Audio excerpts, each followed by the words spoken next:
Took my mallet. I don't have a mallet. They took it again.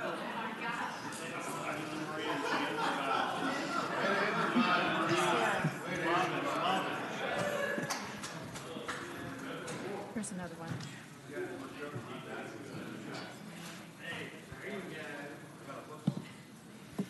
The Senate will come to order. Good morning. If any of you have seen my gavel, please return it. We'll find the offending senator. But as we have seen, the heel did just fine.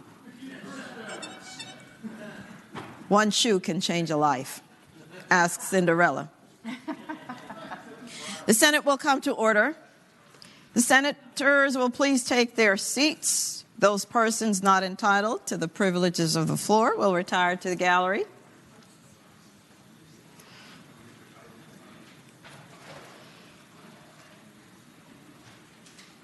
The senators and all in attendance will please stand and be led in prayer by the Reverend Charles Wollert of Clover Hill Church in Midlothian. Following the prayer, everyone will please remain standing and be led in the Pledge of Allegiance to the flag of the United States of America by our own Senate page, Jake Haynes of Richmond. Awesome. Hey, well, let us pray. Lord, our Lord, how majestic is your name in all the earth. When we consider your heavens, the work of your fingers, the moon and the stars, which you have set in place, what is mankind that you are mindful of them? Human beings that you care for them. For the Lord is good, and his love endures forever. His faithfulness continues through all generations. Lord, we call upon your name today, asking for guidance and wisdom over our Virginia legislators. Would they not see from a human perspective, but from your godly perspective? Would you give them the grace to lean on your understanding and not on their own? Lord, we ask for your wisdom to fill and lead them today. For you said that if anyone lacks wisdom, let them ask you, and you, God, give generously without finding fault. God, we thank you for hearing our prayer today, for blessing us and guiding us, for opening our hearts and minds to see and understand your love in greater ways. Thank you for your wisdom and leading us today. We pray all of this in your name. Amen. Amen.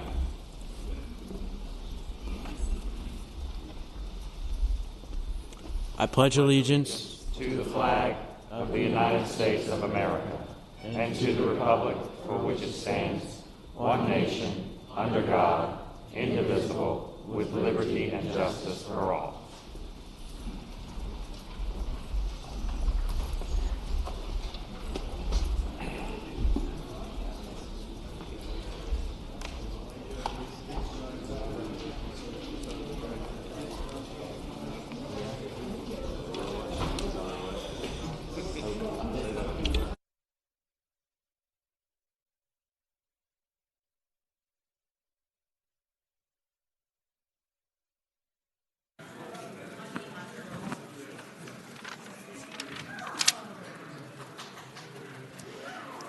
The clerk will call the roll.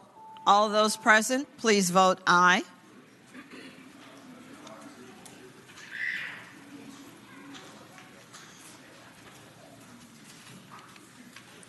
The clerk will close the roll. You have a quorum, Madam President. Senate Journal for Friday, February 11th, 2022. The senator from Bath, Senator Deeds, moves that the reading of the journal be waived. All in favor of waiving the reading of the journal will record their votes aye. Those opposed, no. Are the senators ready to vote? Have all the senators voted? Does any senator desire to change their vote? The clerk will close the roll. Ayes 35, noes 3, Rule 36-1. Ayes 35, noes 3, Rule 36-1. The reading of the journal is waived. The clerk will now report any communications from the House of Delegates. The senior senator from Fairfax County, Senator Saslaw. Madam President, I move that we waive the reading of the communications from the House of Delegates.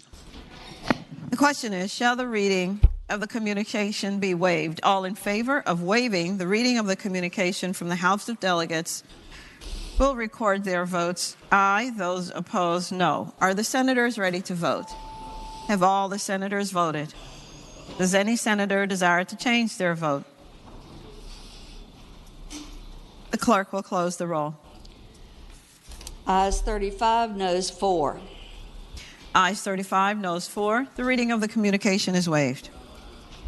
The clerk will now report any communications from the governor. We do not have any, Madam President.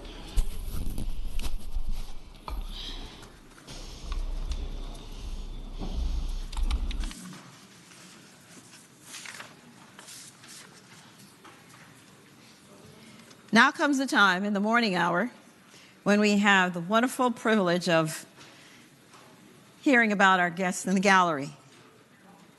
And so what will happen is your name will be called, and you will rise at that time, and we'll hear about all the great things you're doing, and we will then applaud afterwards.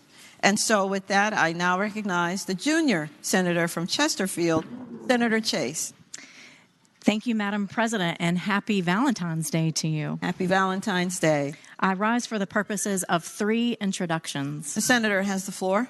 Thank you, Madam President. Today in the gallery, we have Pastor Charles Woolard and his wife, Alyssa. He was the one that offered the wonderful invocation this morning. And he is a graduate from Liberty University. He is a church planner and currently is serving as the youth pastor at the church that I've been a member of for almost 30 years.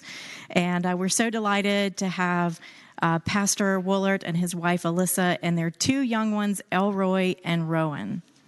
And Madam President, if you wouldn't mind offering them the warm welcome of the Senate.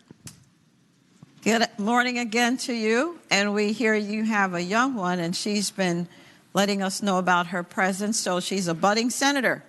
And thank you for that prayer. And senators, please welcome them to their Senate.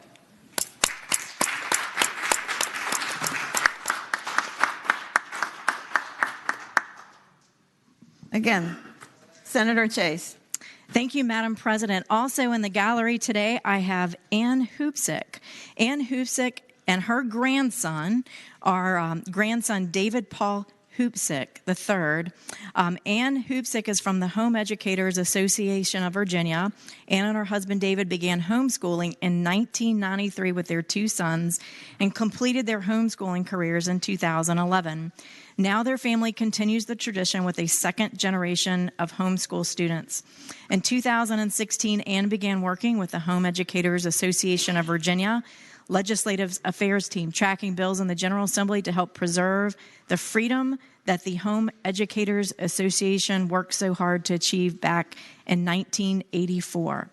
The Home Educators Association of Virginia is a member-supported nonprofit that has counselors available to help all families, members, and non-members seeking information and guidance about homeschooling from getting started to college entry. HEV also holds our annual convention at the Richmond Convention Center. Madam President, if you could please extend the warm welcome of the Senate to Ann Hoopsick and her grandson, Paul Hoopsick. Good morning to you both. And thank you for coming to see your Senate in action. It's a great Senate, great debate. And young man, we hope to see you here one day. And senators, let us give them the warm welcome of their Senate.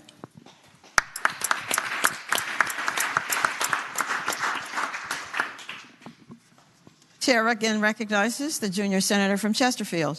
Thank you, Madam President. Once again, I have a third introduction here, a very special guest who just surprised me here in the gallery. His name is Justin Anger, and he is from Chester, Virginia. He is a huge supporter of the Constitution and all things with the Bill of Rights and freedoms, and he constantly is supportive of bills and initiatives that we here in the General Assembly, especially on this side of the aisle, seem to be pushing forward this session, and we just want to extend him the warm welcome of the Senate. Thank you, Madam President. Good morning to you, and thank you for your persistence and your continued vigilance. Citizenry and informed citizenry is the best there is, as I've already said. Thank you again for coming. And Senators, please join me in giving him the warm welcome of his Senate.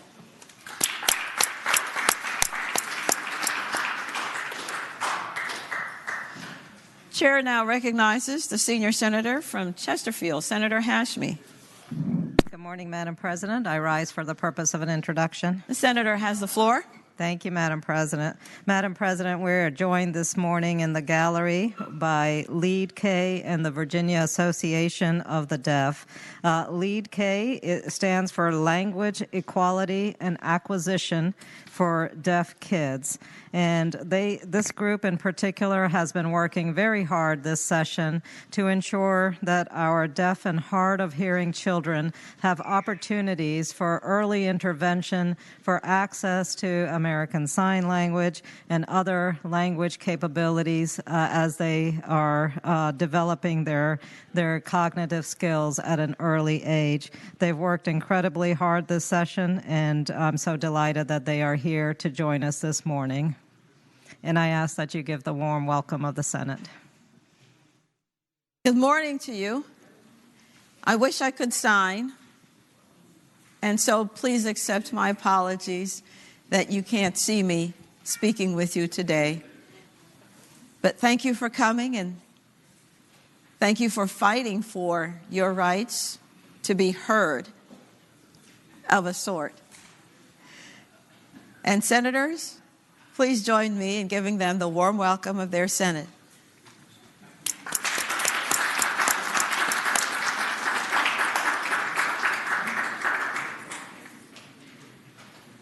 Thank you.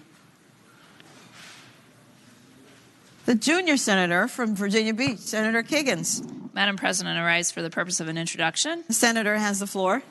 Madam President, we have three special members and guests with us today. They are from the Virginia Association of School Nurses.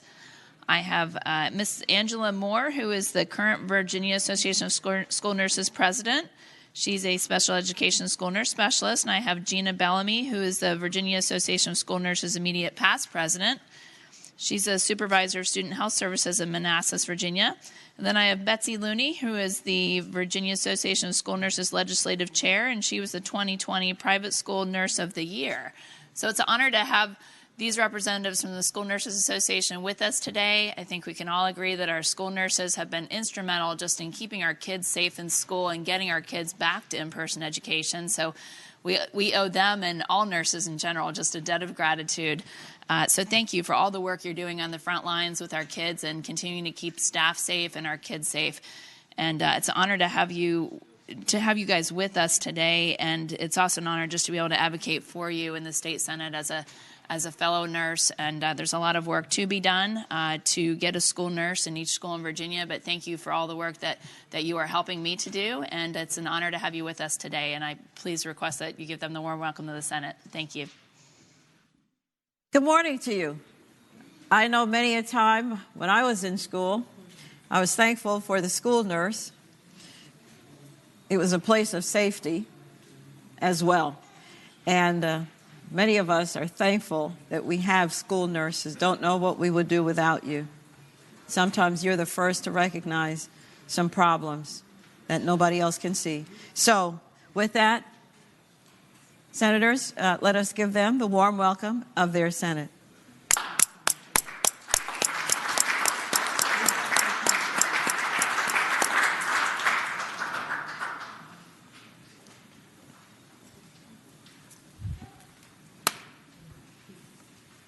The chair now recognizes the senator from northwestern Chesapeake.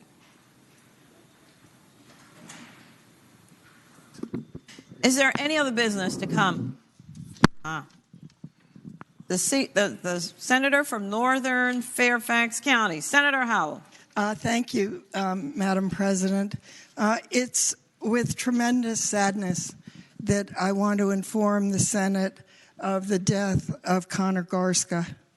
He died over the weekend of natural causes, and as many of us know, he had serious health challenges since birth.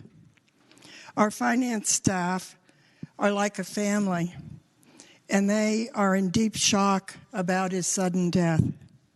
Legislative Services, where he was mostly posted, is also in shock and extremely upset. Connor had a brilliant mind and a bright smile. He was a joy to work with. He had an encyclopedic knowledge of the Virginia Code and invariably guided our discussions with wisdom.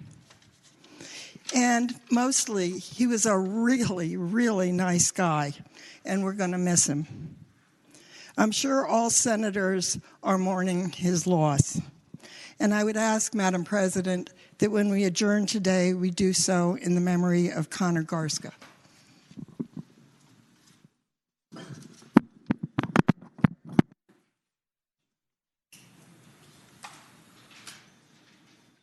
The gentlelady from Fauquier, Senator Vogel. Thank you, Madam President. I rise not for an introduction, but just for purposes of a thank you. How's that? The senator has the floor. Madam President, I want to say Happy Valentine's Day first to you and to my colleagues. And I want to offer a special thank you to Senator Boysko for the amazing bag of candy, and to Senator Edwards for the lovely bag of goodies. And also, the senator who is actually not on the floor just pointed out to me that the card that has the art on it is actually drawn by Senator Edwards' wife. I had no idea that she was such an artist. Anyway, I just wanted to say a very special thank you to both of them. There is nothing worse than a hard and old Tootsie Roll, and there is nothing better than a brand new, fresh, soft Tootsie Roll, which I've just eaten, and I'm super grateful. And then, Madam President, if I could, on a very sad note, offer my condolences to Connor's family, having heard the senator from Fairfax speak about his passing. I heard about it this morning, and I was heartbroken, and I think this body would give me half of 1 minute to just comment on what an amazing young person he was. I've worked with a lot of people who were finance staff, and he really, really stands out. And in just this one short legislative session, he has made a difference in the lives of a number of people whom he helped me help. In particular, one former state trooper with whom he was willing to spend an hour and a half on the phone, answer questions. It is uncommon that you run across somebody so young who's willing to work so hard, who's so intellectual, and who is willing to give so much of himself. And I am so sorry for our body and for our Senate staff at his passing, and so grateful that she took the time to offer those kind remarks. And I send my deepest sympathy to his family and to our Senate Finance family. Thank you, Madam President.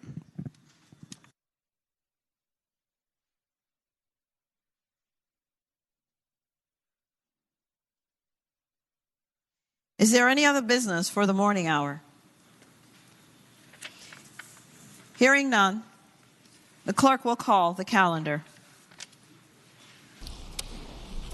Senate calendar for Monday, February 14, 2022. Uncontested calendar, Senate bill on third reading.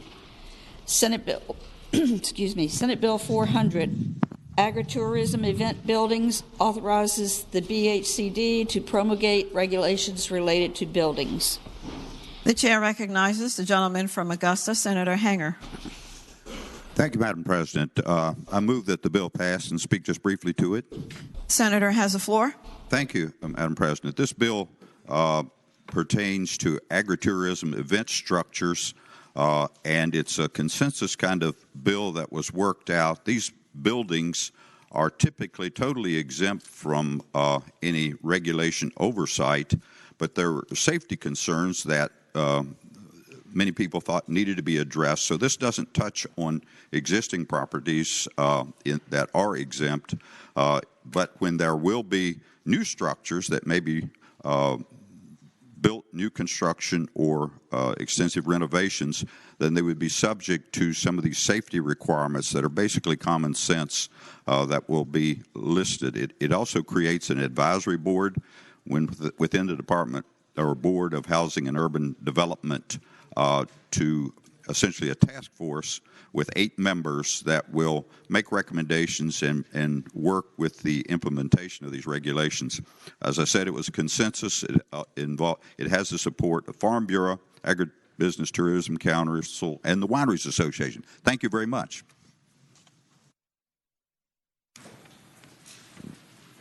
The question is, shall Senate Bill 400 pass? All those in favor of passage will record their votes aye. Those opposed, no. Are the senators ready to vote? Have all the senators voted? Does any senator desire to change their vote?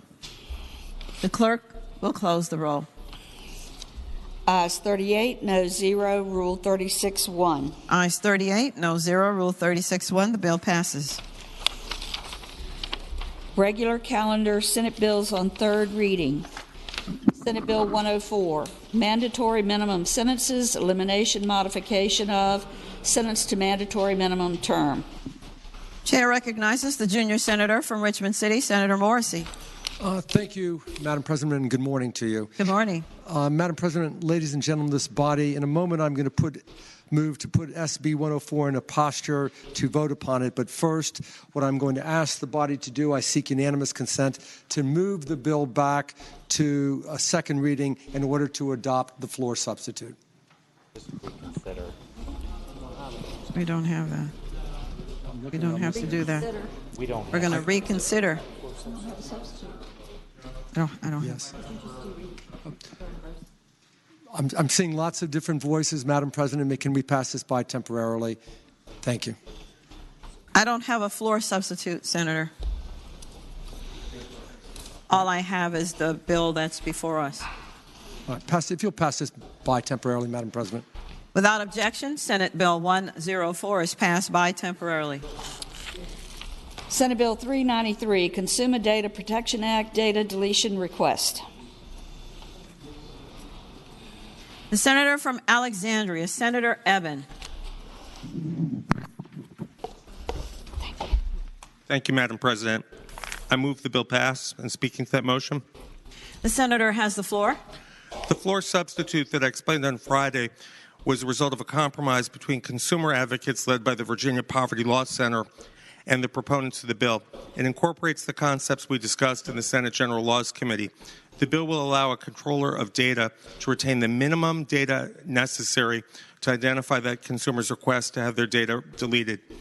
Absent doing this, the consumer is left with a hollow promise of having their data deleted when they request it, because in some circumstances, a controller will delete a consumer's data upon request, but then recapture it through public records and other sources.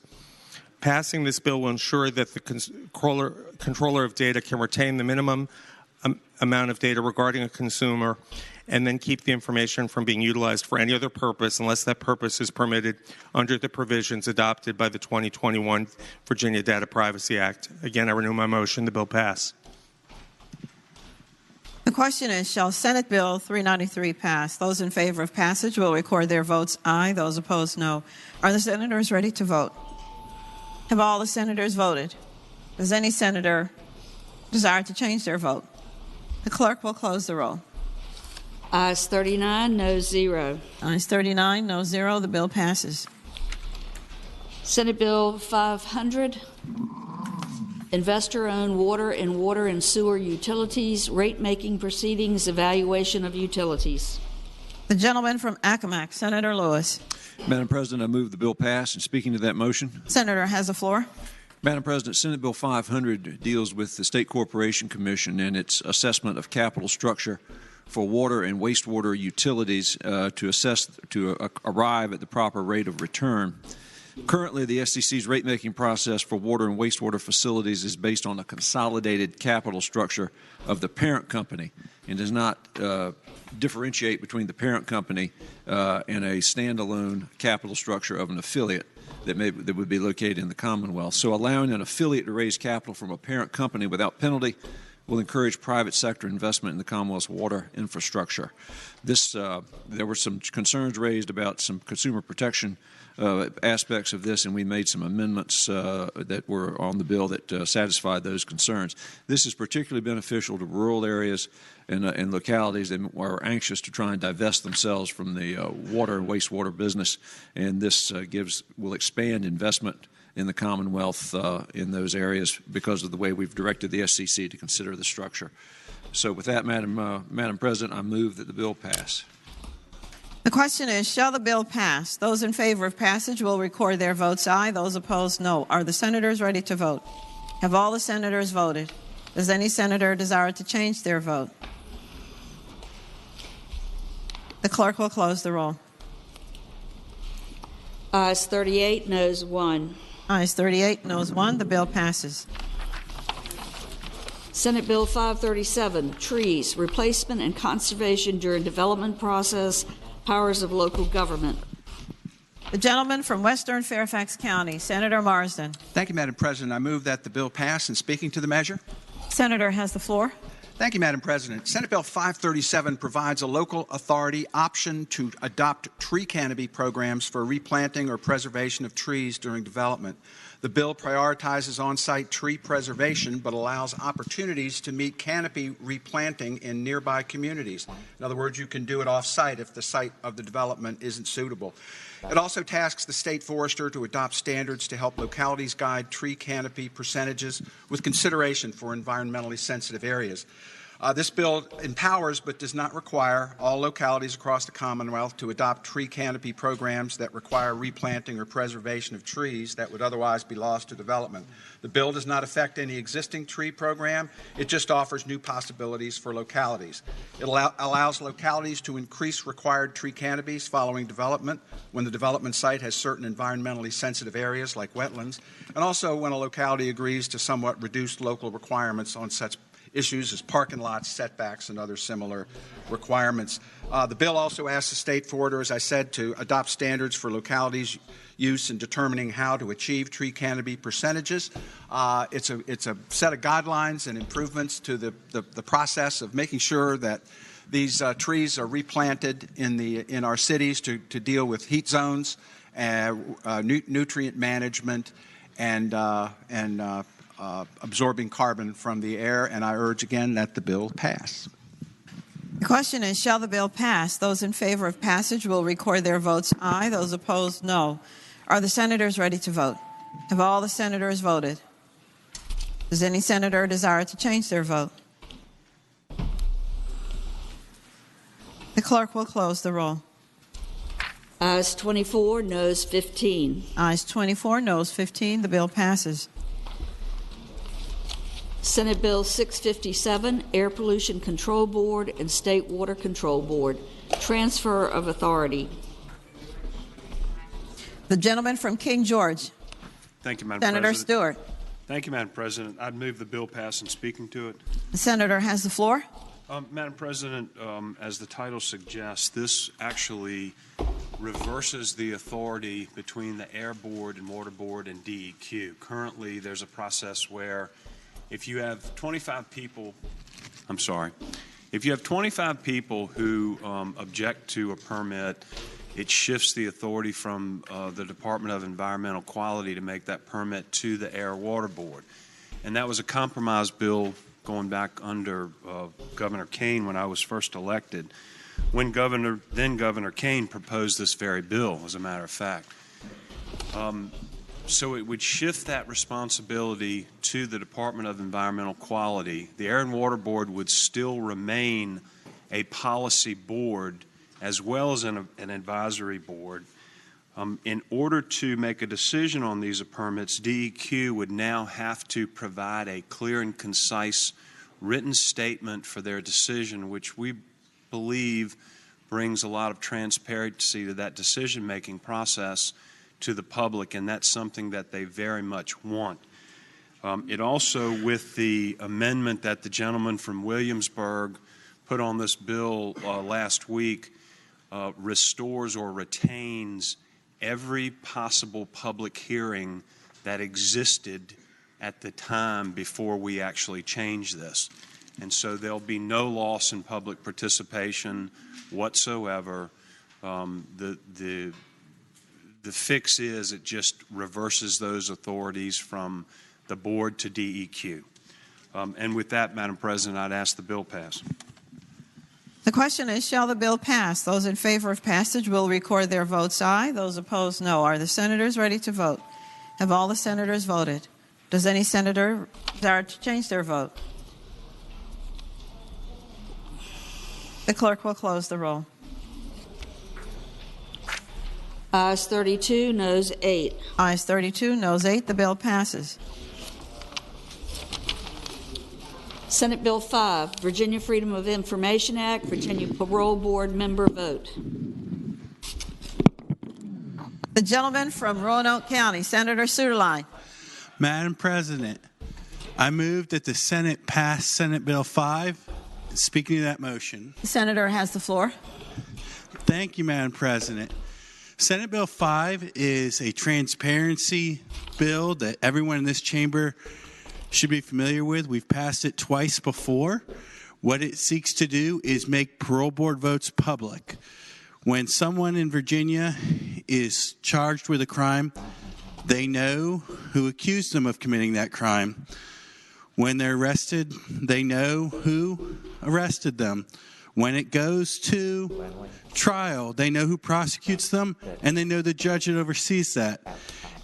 If it stays on appeal and they're unsuccessful, they know who was on that appellate court. Only when that person may be up for parole and that vote is not made public. That's the first step in the entire process that lacks that sunshine. It's something that we've passed twice before with support in both caucuses, and I hope we'll do so again today. The question is, shall the bill pass? Those in favor of passage will record their votes aye. Those opposed, no. Are the senators ready to vote? Have all the senators voted? Does any senator desire to change their vote? The clerk will close the roll. Ayes 37, noes 3. Ayes 37, noes 3. The bill passes. Senate Bill 21, Constitutional Amendment, Qualifications of Voters and the Right to Vote, Voter Referendum. The gentlelady from Hampton, Senator Locke. Thank you, Madam President. I move that Senate Bill 21 pass, and speaking to that. The senator may continue. Thank you, Madam President. Senate Bill 21 provides for a referendum at the November 8, 2022 general election to approve or reject an amendment that would provide for the fundamental right to vote in the Commonwealth. And this is connected to SJ1, which will be spoken to later. Thank you, Madam President. The question is, shall the bill pass? Those in favor of passage will record their votes aye. Those opposed, no. Are the senators ready to vote? Have all the senators voted? Does any senator desire to change their vote? The clerk will close the roll.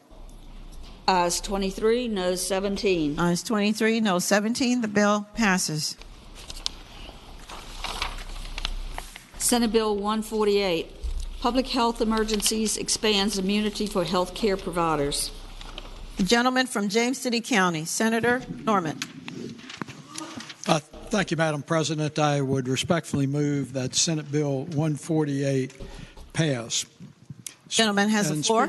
Speaking to that motion, Madam President, as you can see, what this provides for is health care providers to enjoy immunity in certain disaster-declared situations where they may be required to leave the venue where they are currently delivering medical services to react to an emergency, an emergency that has been declared, and it's limited to that very short situation. The question is, shall the bill pass? Those in favor of passage will record their votes aye. Those opposed, no. The senators ready to vote? Have all the senators voted? Does any senator desire to change their vote? The clerk will close the roll. Ayes 36, noes 4. Ayes 36, noes 4. The bill passes. Senate Bill 156, a bill relating to public schools English language learners. Chair recognizes the senior senator from Chesterfield, Senator Hashmi. Thank you, Madam President. I move that SB 156 pass, and speaking to that. Senator has the floor. Thank you, Madam President. SB 156 is focused on our English language learners in our K-12 system.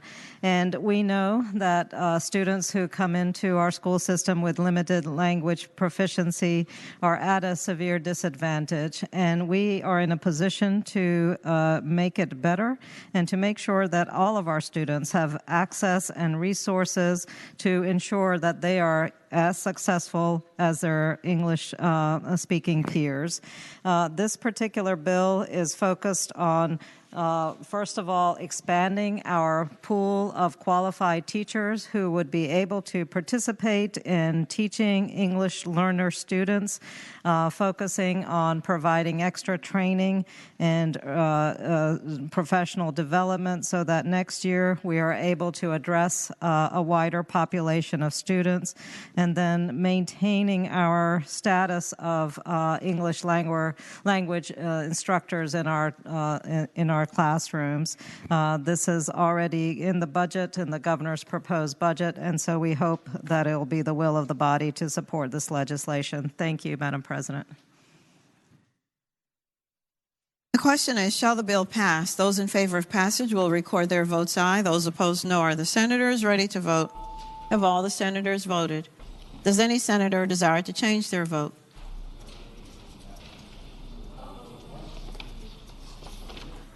The clerk will close the roll. Ayes 22, noes 18. Ayes 22, noes 18. The bill passes. Senate Bill 210, a bill relating to the Virginia Public Procurement Act, public institutions of higher education, disclosure required by certain offerors, civil penalty. Senator Peterson, the gentleman from Fairfax County. Thank you, Madam President. Move that the bill pass and speak to the motion. The senator has the floor. Thank you, Madam President, members of the Senate. This bill started out as a challenge to the oligarchy of the higher education, and unfortunately it somewhat has collapsed to being a little bit of a canary screech. But the bottom line is it requires disclosure where you have a public procurement process, including a construction management process, and the winning bidder has made a donation of over $25,000 over the past 5 years to a university-affiliated foundation, that simply they have to disclose that fact. That's all it is at this point, and so I move the bill pass. The question is, shall the bill pass? Those in favor of passage will record their votes aye. Those opposed, no. Are the senators ready to vote? Have all the senators voted? Does any senator desire to change their vote? The clerk.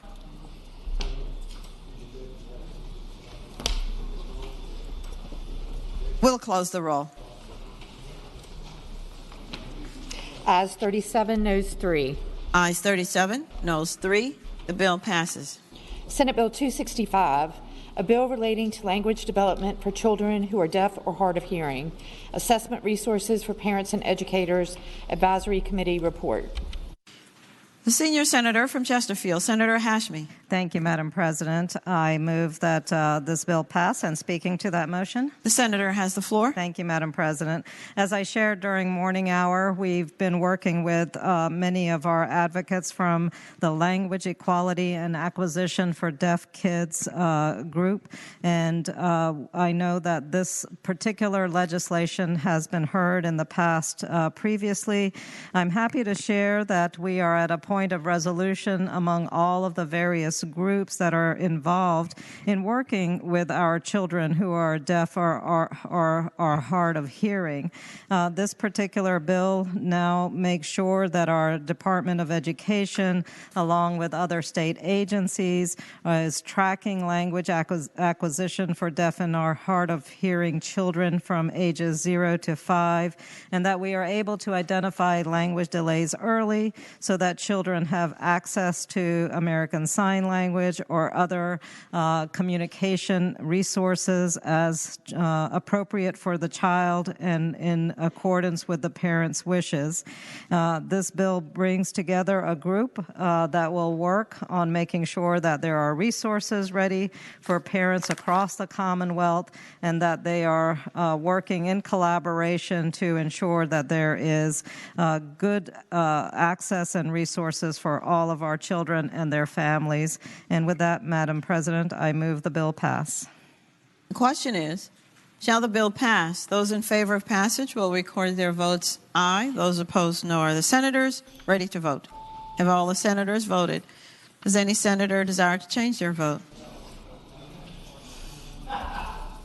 The clerk will close the roll. Ayes 40, noes 0. Ayes 40, noes 0. The bill passes.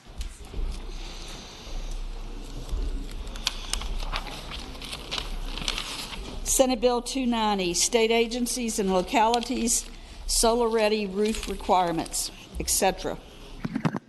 The senator from Arlington, Senator Favola. Thank you, Madam President. Madam President, I move that Senate Bill 290 pass, and speaking to that motion. Senator has the floor. Thank you, Madam President. What this bill does is it would require public buildings, either state or local buildings, to meet a solar-ready or energy-efficient standard for a new roof. And then it would require new school buildings or those that are substantially renovated to meet high energy efficiency standards so they can achieve a net zero carbon emission. There is a provision for a waiver in here, so local buildings can qualify for a waiver. The board of the governing body would be the body that grants the waiver.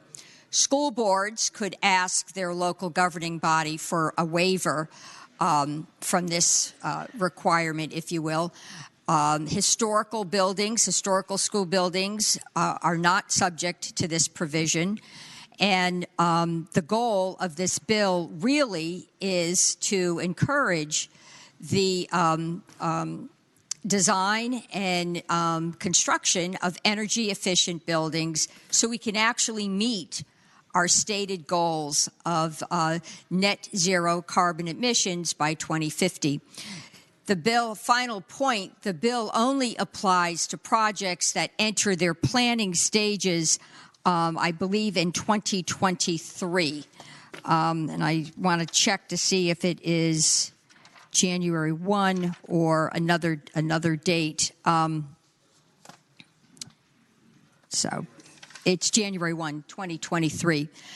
So having presented this bill, I do hope it passes. The conversation in general laws, really from the those in favor of the bill, focused around the need to be prudent with taxpayer dollars because energy efficient buildings actually pay for themselves in a very short period of time. Some analysis have energy efficient buildings pay for the upfront cost over as short a period of time as 10 years.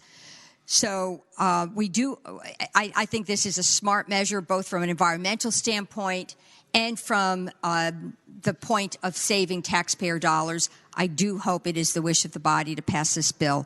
Thank you, Madam President. The question is, shall the bill pass? Those in favor of passage will record their votes aye. Those opposed, no. Are the senators ready to vote? Have all the senators voted? Does any senator desire to change their vote? The clerk will close the roll. Ayes 22, noes 18. Ayes 22, noes 18. The bill passes.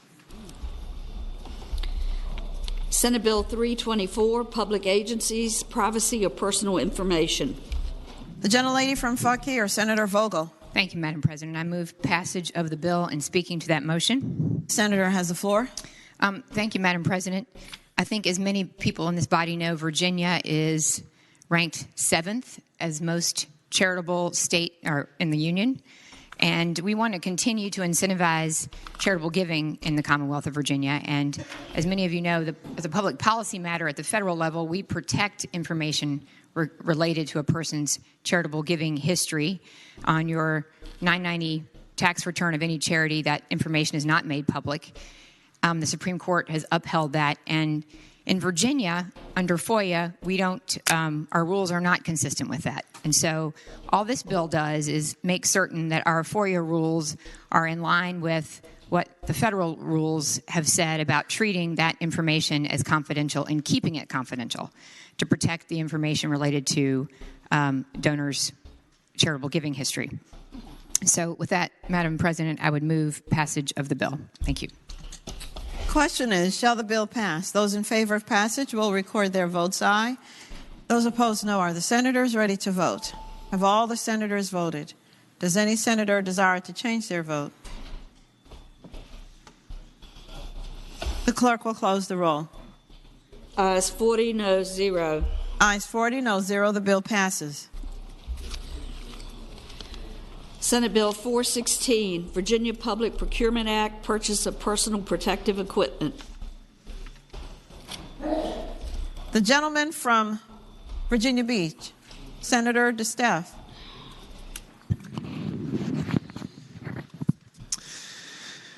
Good morning, Madam President. Good morning. Afternoon. Senate Bill 416, which is for the Virginia Public Procurement Act of Personal Protective Equipment. What this does is enables us, when I say us, I'm referring to the Commonwealth of Virginia, to purchase Virginia made PPE that passes any and all ASTM standards that are required for PPE.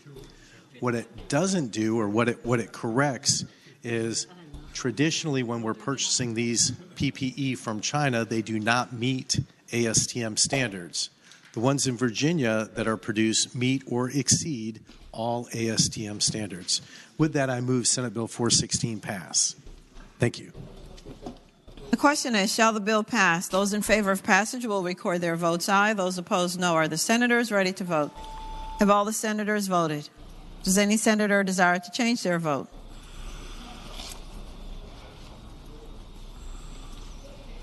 The clerk will close the roll. Ayes 37, noes 3. Ayes 37, noes 3. The bill passes. Senate Bill 443, sealing of offenses results in a deferred and dismissed disposition or conviction by petition. The gentlelady from northwestern Fairfax County, Senator Boysko. Good morning, Madam President. I move the bill pass. And speaking to the bill. Senator has the floor. Thank you, Madam President. SB 443 was passed on a bipartisan measure in the Judiciary Committee last week. It provides people with an intellectual disorder, including autism, with the opportunity to petition a judge to seal their records related to a Class 4 felony. This bill only applies to petitioners who have been released or their sentences deferred or dismissed and have not been convicted of any other felonies within the past 10 years. That's plenty of time to demonstrate that the criminal behavior will not be repeated. Those of us who work with this community know that adults with a disorder or a disability as defined in this bill who have criminal records require continuous support from their parents or other state resources, and they, in order for them to be able to qualify for a group home setting or social services, they have to have their records sealed. There are federal restrictions on access to these services, and so in doing this, we will help them be able to get the care that they need, have housing, because as their parents age, they continue to worry that they're no longer going to be able to be cared for. So I ask that you pass this bill, giving our families a new beginning and an opportunity to reenter society fairly. The question is, shall the bill pass? Those in favor of passage will record their votes aye. Those opposed, no. Are the senators ready to vote? Have all the senators voted? Does any senator desire to change their vote? The clerk will close the roll. Ayes 24, noes 16. Ayes 24, noes 16. The bill passes.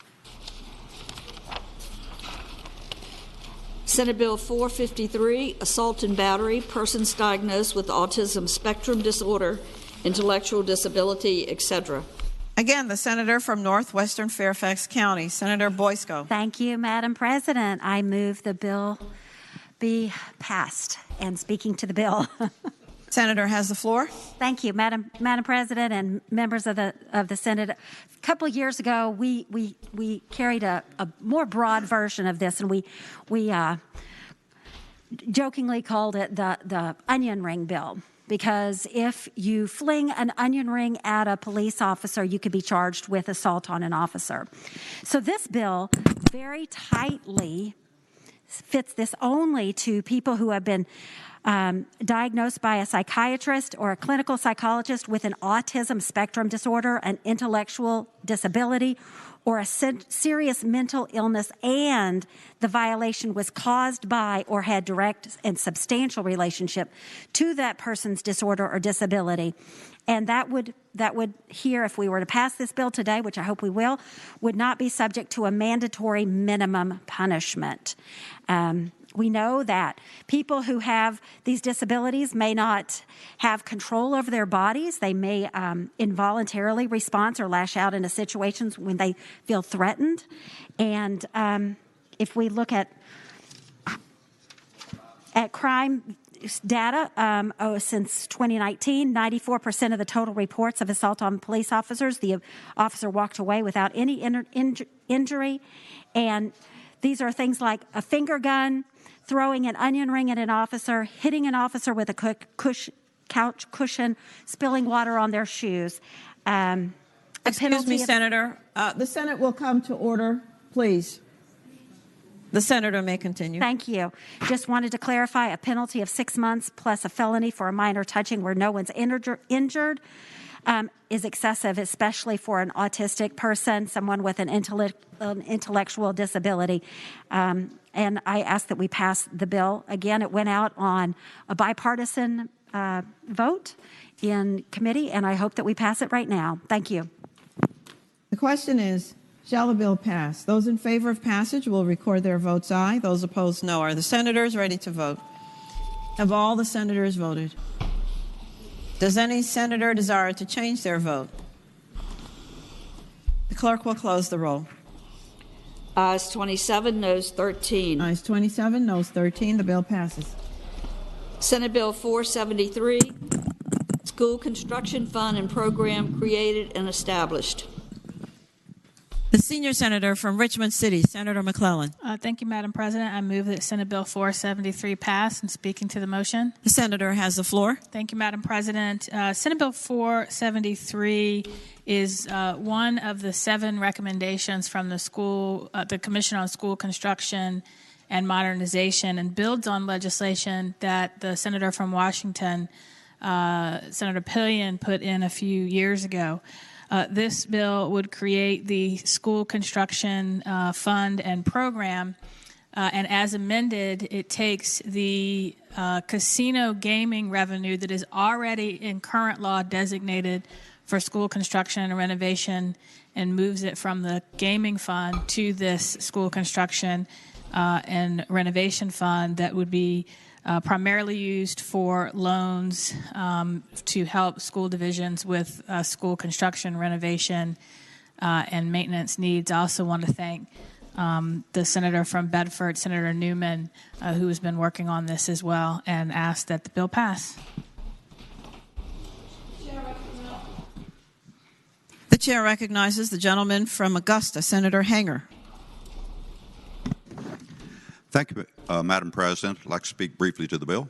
Senator has the floor. Thank you. I just wanted to explain my no vote in committee. There are 2 reasons, basically. First, this takes a portion of the funds that would have been available for general fund appropriation and dedicates it to this fund. Nothing particularly wrong with that, except for the fact that I believe in general, unless there's a nexus for a service being provided, that monies generated should go into the general fund, and then we exercise the discretion in how we appropriate it. The other one is one that just kind of bothers me, and I don't know if it bothers anybody else. I don't know if y'all have been watching television lately, but I watch it infrequently, but I've been hearing a lot from a fellow named Caesar in relation to sports betting. Well, I never cared much for Caesar, particularly going back when I was a boy and read in the Bible that he ordered Joseph and Mary to go to Bethlehem because he put out an edict that all the world should be taxed. And recently, I've been seeing him promoting gambling. I don't particularly care for that, but here's the problem. We passed this legislation. Well, Caesar and others are going to be out there saying, go to the casinos because every dollar you spend is going to help education in the Commonwealth. And we know how that turned out with our state lottery, Madam President. So that's just my own particular reason for voting no. Thank you.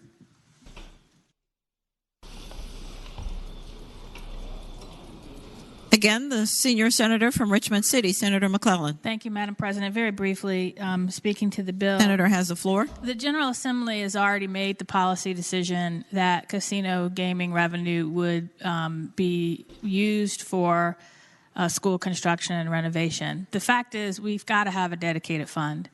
I would have preferred a different source, but again, that policy decision has already been made by that body. If we'd like to change that, we can do that as this bill makes its way through the process. But the fact is, we have over half of our buildings in this Commonwealth are over 100 years old. There's at least $24 billion cost just to replace those. And that's not even factoring in maintenance, HVAC, roofs. And I was going to mention this later, but I'll mention it now. We suffered a devastating loss here in the city of Richmond when Fox Elementary, an 110-year-old school that my daughter currently goes to and my son went to. And this fund could be used, frankly, to help with grants for that. They are facing a devastating loss, and there are many schools in worse condition than Fox was when it caught on fire. Thanks to the gentleman from Washington, I toured a school in Bedford that also caught on fire. It was built in the 30s. And we have got to have a dedicated source of revenue that we can help these localities that cannot afford to replace or renovate these schools themselves. I ask the bill pass. The question is, shall the bill pass? Those in favor of passage will record their votes aye. Those opposed, no. Are the senators ready to vote? Have all the senators voted? Does any senator desire to change their vote?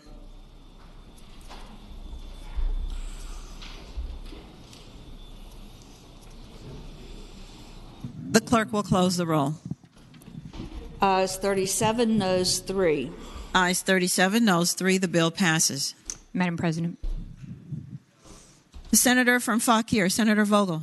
Thank you, Madam President. Having voted on the prevailing side by which we passed Senate Bill 443 on page 9, I would like to ask if that vote could please be reconsidered. The question is, shall the vote by which Senate Bill 443 passed be reconsidered? Those in favor will record their votes aye. Those opposed, no. Are the senators ready to vote? Have all the senators voted? Does any senator desire to change their vote? The clerk will close the roll. Ayes 40, noes 0. Ayes 40, no 0. The vote is reconsidered. Senator Boysko, the senator from northwestern Fairfax County. Having previously explained the bill, I move the bill pass. The question is, shall the bill pass? Those in favor of passage will record their votes aye. Those opposed, no. Are the senators ready to vote? Have all the senators voted? Does any senator desire to change their vote? The clerk will close the roll. Ayes 26, noes 14. Ayes 26, noes 14. The bill passes. Senate Bill 487, Firearm Violence Intervention and Prevention Virginia Center established. The senior senator from Richmond City, Senator McClellan. Thank you, Madam President. I move that the bill pass. And speaking to the bill. Senator has the floor. Thank you, Madam President. Senate Bill 487 would create the Firearm Violence Intervention and Prevention Program, Center, that would be housed at the Department of Criminal Justice Services that, among other things, would have a fund that it could provide grants to organizations or community-based programs to fight firearm violence, intervene in firearm violence and in suicide. The bill also would have the center be the primary source for research, best practices, strategies, information gathering, and sharing with a number of state agencies and local agencies to help address suicide and firearm violence. In 2019, 65% of firearm-related deaths were due to suicide, and 33% were due to homicide. And if we don't get at the underlying root causes of suicide and gun violence, we'll never fully be able to address it, and this bill will help us to do that.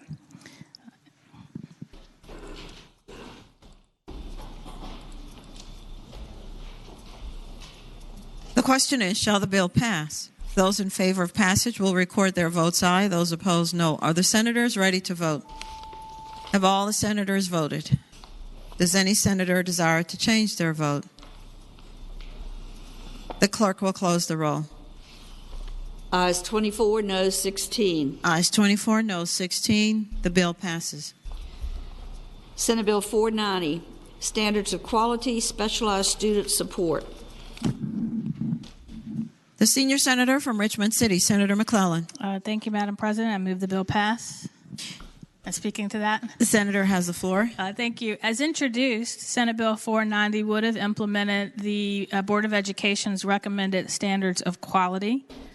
As amended by the substitute, it builds on work we did last year by adopting the standard relating to specialized support positions, increasing from 3 to 4 the number per 1,000 students of either one of a social worker, school psychologist, nurse, behavioral analyst, or other licensed health or behavioral professional. And we have seen pre-COVID the increased need for these personnel.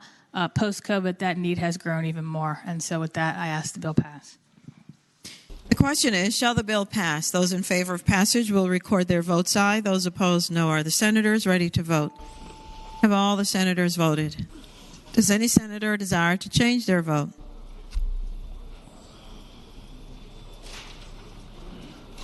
The clerk will close the roll. Ayes 27, noes 13. Ayes 27, noes 13. The bill passes.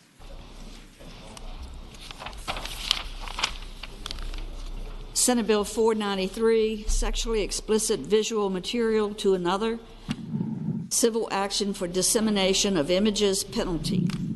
Senior Senator from Richmond City, Senator McClellan. Thank you. I move Senate Bill 493 pass. And speaking to that, Senator has the floor. Senate Bill 493 creates a civil remedy for what is essentially indecent exposure, but through a telephone, text, or computer, social media, etc. It allows someone who receives an intimate photo without their consent or after expressly prohibiting someone from sending that to receive either actual damages or $500, whichever is greater, and also to receive injunctive relief to prevent such images in the future. And I move the bill pass. Question is, shall the bill pass? Those in favor of passage will record their votes aye. Those opposed, no. Are the senators ready to vote? Have all the senators voted? Does any senator desire to change their vote? The clerk will close the roll. Ayes 40, noes 0. Ayes 40, no 0. The bill passes. Senate Bill 550, Contracts, Payment Clauses to be included, Right to Payment of Subcontractors. The gentleman from Loudoun, Senator Bell. Thank you, Madam President. I move passage of the bill. And speaking of the motion. Senator has the floor. Thank you. This bill simply is focused on payment of subcontractors. Frankly, we don't have a problem with Virginia companies paying their subcontractors. We have a problem with companies coming in from other states that do business here, and they have not been paying their subcontractors. Ironically, the clause we used is very prominent and has been in effect in those states for 30-plus years. So basically what we're doing is just trying to make sure our subcontractors get paid. This doesn't have anything to do with non-payment if the work is not satisfactory. There's certain causes for that.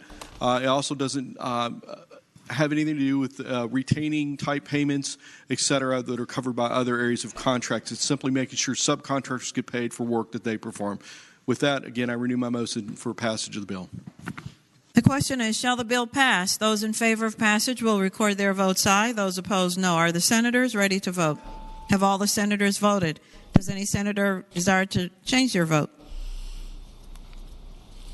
The clerk will close the roll. Ayes 23, noes 17. Ayes 23, no 17. The bill passes. Senate Bill 557, constitutional amendment, repeal of same-sex marriage prohibition, submitting to qualified voters. The gentleman from Alexandria, Senator Evan. I move the bill pass and speaking to that motion. Senator has the floor. This bill, SB 557, would put on the ballot the Freedom to Marry Amendment that we passed through this body last year, and I believe will pass again later today. Just brings us to in conformity with the Supreme Court decision on marriage. Chair recognizes the junior senator from Chesterfield, Senator Chase. Thank you, Madam President. Question of the patron. Will the gentleman rise for a question? I yield. Senator Chase.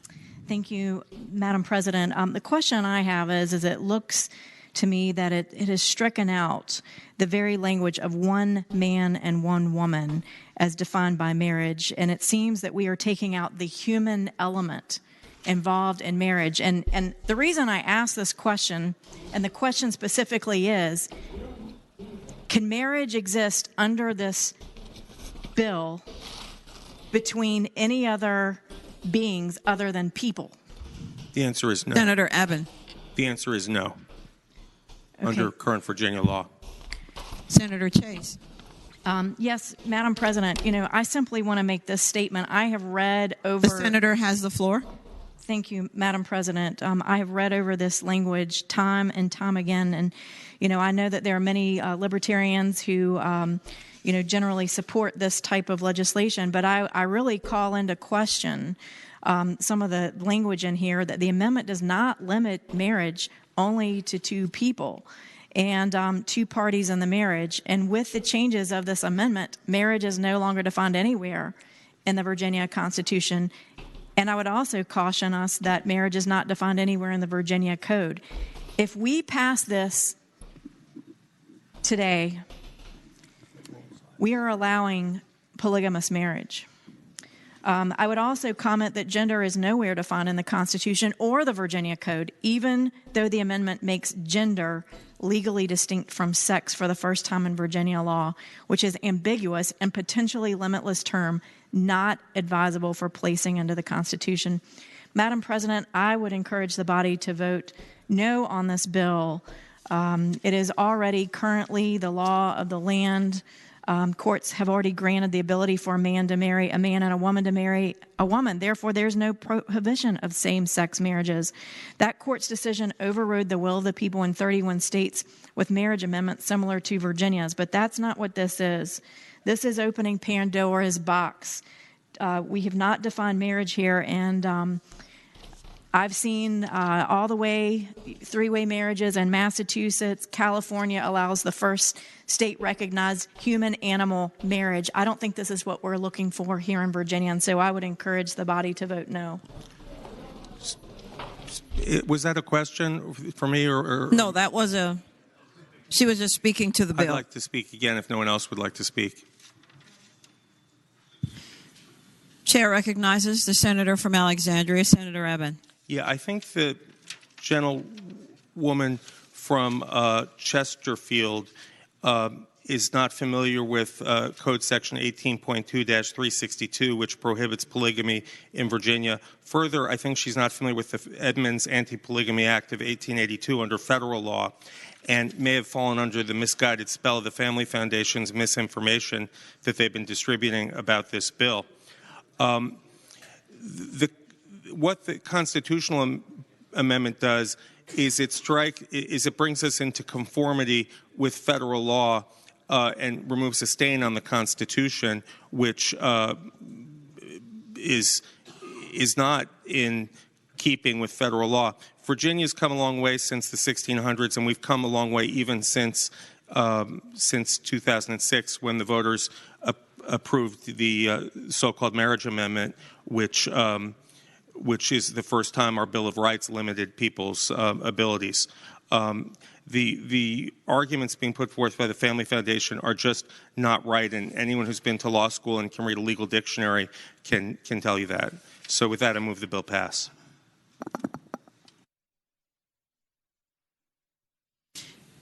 The senior senator from Richmond City, Senator McClellan. Thank you, Madam President. Speaking very briefly to the bill. The senator may continue. Not everyone may have read the preamble to our state constitution. So for the junior senator from Chesterfield, a declaration of rights made by the good people of Virginia in the exercise of their sovereign powers, which rights do pertain to them and to their posterity. And so I don't think the Constitution, even with this amendment, will confer any rights to animals. Thank you.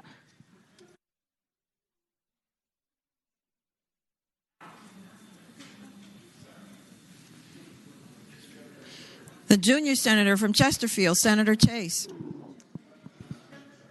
Thank you, Madam President. I would just like to read. Senate will come to order, please. I would like to read, Madam President, the actual Senate Bill number 557. The senator has the floor. Thank you.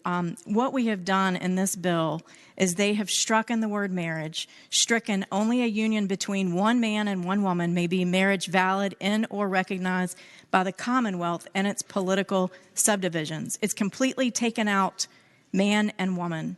And then it would read that the right to marry is a fundamental right inherent in the liberty of persons, and marriage is one of the vital personal rights essential to the orderly pursuit of happiness. The Commonwealth and its political subdivisions they strike out shall not create or recognize a legal status for relationships of unmarried individuals that intends to approximate the design, qualities, significance, or effects of marriage, nor shall this Commonwealth or its political subdivisions create or recognize another union, partnership, or other legal status to which is assigned the rights, benefits, obligations, qualities, or effects of marriage, and adds in to the bill, an agent shall issue marriages license, recognize marriages, and treat all marriages equally under the law, regardless of the sex or gender of the parties to the marriage. Religious organizations and clergy acting in their religious capacity shall have the right to refuse to perform any marriage. Madam President, I would present to you, there's the facts of what is actually spelled out in this bill, and I stand by my statements earlier that we are going to have unintended consequences if we pass this constitutional amendment. We already have the law of the land, and this is elevating this to a constitutional amendment, and I do not believe that is the will of Virginians. Thank you.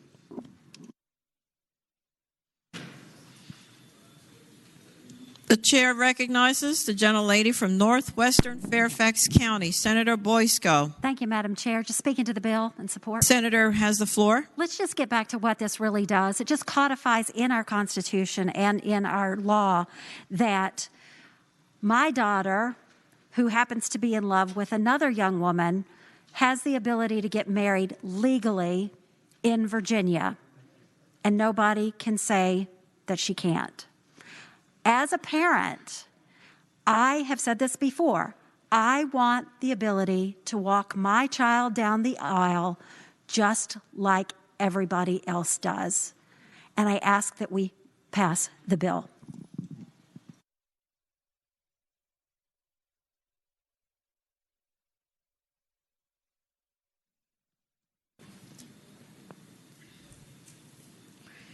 Without objection, if the body approves, the gentleman has spoken twice according to the rules. Senator Eben, the gentleman from Alexandria.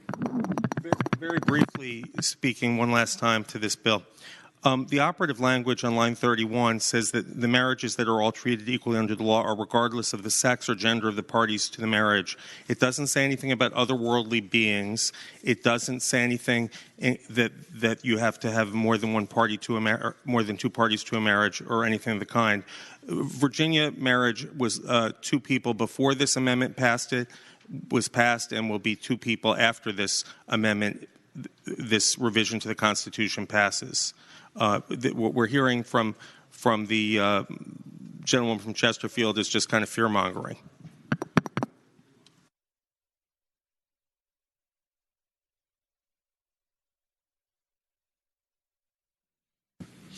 The question is, shall the bill pass? Those in favor of passage will record their votes aye. Those opposed, no. Are the senators ready to vote? Have all the senators voted? Does any senator desire to change their vote?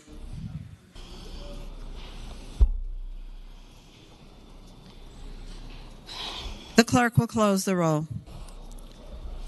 Ayes 25, noes 14. Ayes 25, noes 14. The bill passes. Senate Bill 666, eminent domain, redefines lost access and lost profits. The gentleman from Fairfax City, Senator Peterson. Thank you, Madam President. Speak to the bill. Move the bill past and speak to the motion. The senator has the floor. Madam President, ladies and gentlemen of the Senate, some might think it's a sign of the apocalypse that Peterson and Obenchain have combined on Senate Bill 666, but rather I would like to consider it a book of revelation. And the revelation is as follows. In 2012, we passed a constitutional amendment which expanded the rights of property owners through our eminent domain constitutional amendment, and we passed a statute that actually defined lost profits, which was a good thing. But the problem is we defined it very narrowly in terms of corporate tax returns. And let me just give you a very brief primer in how eminent domain works. There's two ways to recover an eminent domain suit. The first and the most obvious is for the value of the lost land. So if the government takes your land, you're entitled to the fair market value as just compensation. The other is what's known as lost profits, which typically occurs during construction. If you have a VDOT construction project that occurs in front of your business and you lose access, you can be shut down for months, if not years, and obviously that can be very devastating to a small business. So in order to recognize that, we had a lost profits statute and made that part of the constitutional amendment. Here's the problem. A lot of businesses, particularly small, woman-owned, minority-owned businesses, are held as LLCs or as PCs, which means that the income of the business, instead of going through a corporate tax return, rather is pulled out as personal salary, let's say for the owner of the business and her husband who works for her, very typical a Subway shop or something like that.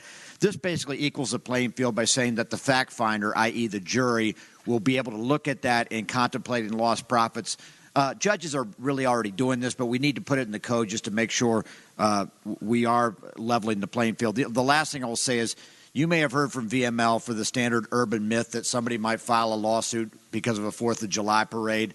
I've been doing this for many, many years. I have never heard nor even seen that suit even suggested. The bottom line is it would not be worth the time. There are no damages. So please just pass this bill. Thank you. The gentlelady from Fauquier, Senator Vogel. Thank you, Madam President. Speaking to that motion. The senator has the floor. Madam President, I think I would be really remiss in letting Senate Bill 666 go by without first asking if the senator from Eastern Fairfax County would stand and yield and rise for a question. Will the gentleman from Fairfax City. Sorry, Fairfax City. Oh, no. Eastern Fairfax County. Eastern Fairfax County. Senator Saravell, rise for a question. I haven't been paying any attention, but I'll answer a question. The gentlelady from Fauquier. Thank you, Madam President. The gentleman didn't actually need to be paying attention. I just would draw his attention to the bill on the board that's Senate Bill 666, and I'd like to draw the body's attention to his attire in honor of this bill.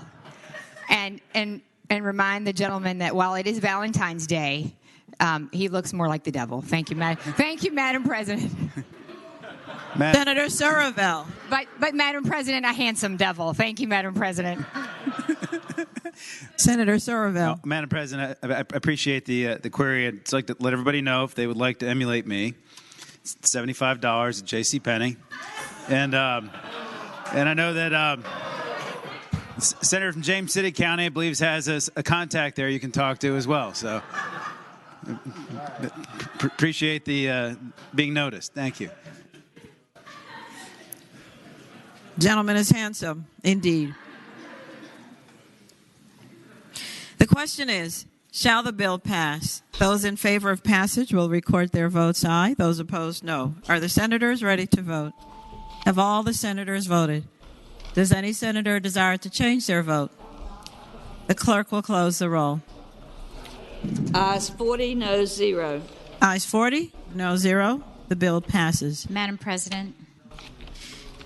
The senator from Enrico, Senator Donovan. Thank you, Madam President. With apologies, having voted on the prevailing side by which Senate Bill 550 on page 12 was passed, may we please reconsider that vote?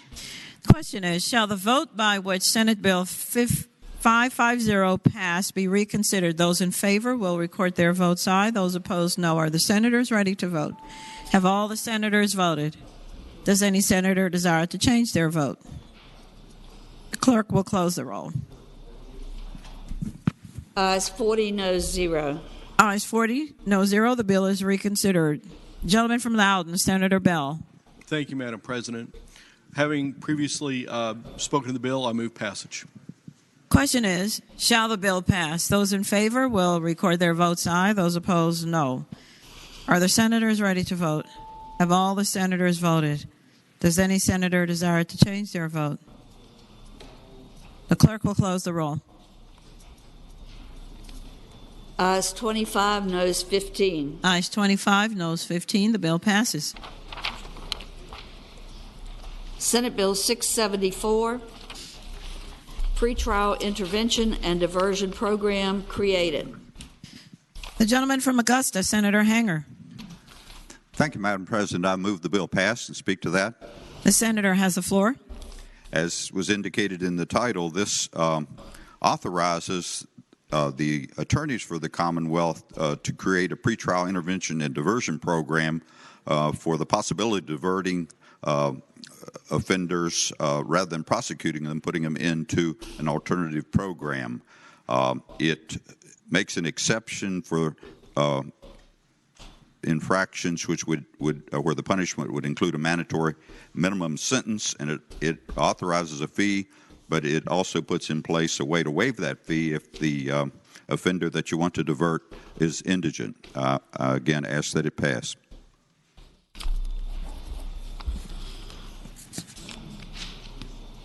The question is, shall the bill pass? Those in favor of passage will record their votes aye. Those opposed, no. Are the senators ready to vote?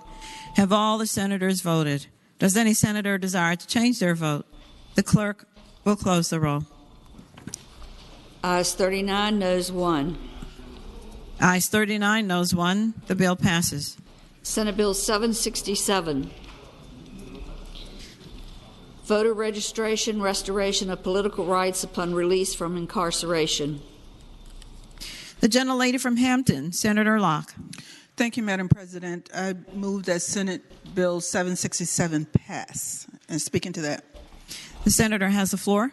Thank you, Madam President. Senate Bill 767 is also connected to Senate Joint Resolution 1, which establishes a constitutional right to vote. And this bill outlines a process to ensure that individuals released from incarceration are able to register to vote upon their release. The process outlined in the bill was developed in consultation with several stakeholders, and it outlines a process that was in place when Governor Northam left office, and it ensures the workability of the provisions in the bill. Therefore, I move that it pass. Thank you, ma'am. The question is, shall the bill pass? Those in favor will record their votes aye. Those opposed, no. Are the senators ready to vote? Have all the senators voted? Does any senator desire to change their vote? The clerk will close the roll. Ayes 25, noes 15. Ayes 25, noes 15. The bill passes. Returning to page 2, Senate Bill 104, and we have a floor substitute. Chair recognizes the junior senator from Richmond City, Senator Morrissey. Thank you, Madam President. I will state in advance I appreciate the patience of the body as we get this measure in a position to vote upon it. The first thing I'd like to do, Madam President, is move to reconsider the vote by which the bill was ordered to be engrossed and advanced to its third constitutional reading. The question is, shall the vote by which it passed, by which it failed, engrossed, let me just check this, by which it was engrossed and advanced to its third reading, be reconsidered? Those in favor of the motion will record their votes aye. Those opposed, no. Are the senators ready to vote? Have all the senators voted? Does any senator desire to change their vote? The clerk will close the roll. Ayes 40, no 0. Ayes 40, no 0. The motion is reconsidered. The junior senator from Richmond City, Senator Morrissey. Thank you, Madam President. I now move that we reconsider the vote by which the committee amendment was agreed to. The question is, shall the vote by which the committee amendment was agreed to be reconsidered? Those in favor will record their votes aye. Those opposed, no. Are the senators ready to vote? Have all the senators voted? Does any senator desire to change their vote? The clerk will close the roll. Ayes 40, no 0. Ayes 40, no 0. That also is reconsidered. The junior senator from Richmond City. Thank you, Madam President. With the recommendation that the committee amendment be rejected, I now move the committee amendment. With the recommendation that it be rejected, the question is, shall the committee amendment be agreed to? Those in favor will say aye. Those opposed, no? No. That amendment is rejected. Again, Senator Morrissey. Halfway there. Madam President, I move that we reconsider the vote by which the committee substitute was agreed to. The question is, shall the vote by which the committee substitute was agreed to be reconsidered as well? Those in favor of the motion will record their votes aye. Those opposed, no. Are the senators ready to vote? Have all the senators voted? Does any senator desire to change their vote? The clerk will close the roll. Ayes 40, no 0. Ayes 40, no 0. That vote is reconsidered. The junior senator from Richmond City. Thank you, Madam President. With the recommendation that the committee substitute be rejected, I now move the committee substitute. With the recommendation that it be rejected, the question is, shall the committee substitute be agreed to? All in favor of the motion will say aye. Those opposed, no. No. Substitute is rejected. Senator Morrissey. Thank you, Madam President. I now waive the reading of the floor substitute. The question is, shall the reading of the floor substitute be waived? Those in favor of the motion will say aye. Aye. Those opposed, no. No.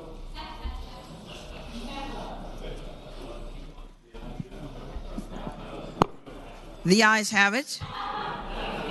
The reading of the floor substitute is waived. It's only 27 pages. Madam President, I now move that we agree to the floor substitute.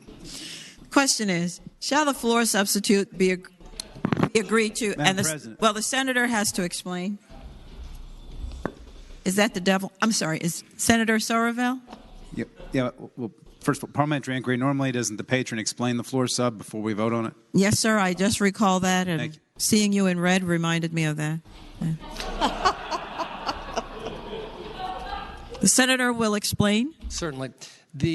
You may recall several days ago this bill came up, and there was some suggestions by the senator from James City County, also the senator from Rockingham, that more of an X-Acto knife approach needed to be taken to the elimination of all mandatory minimum.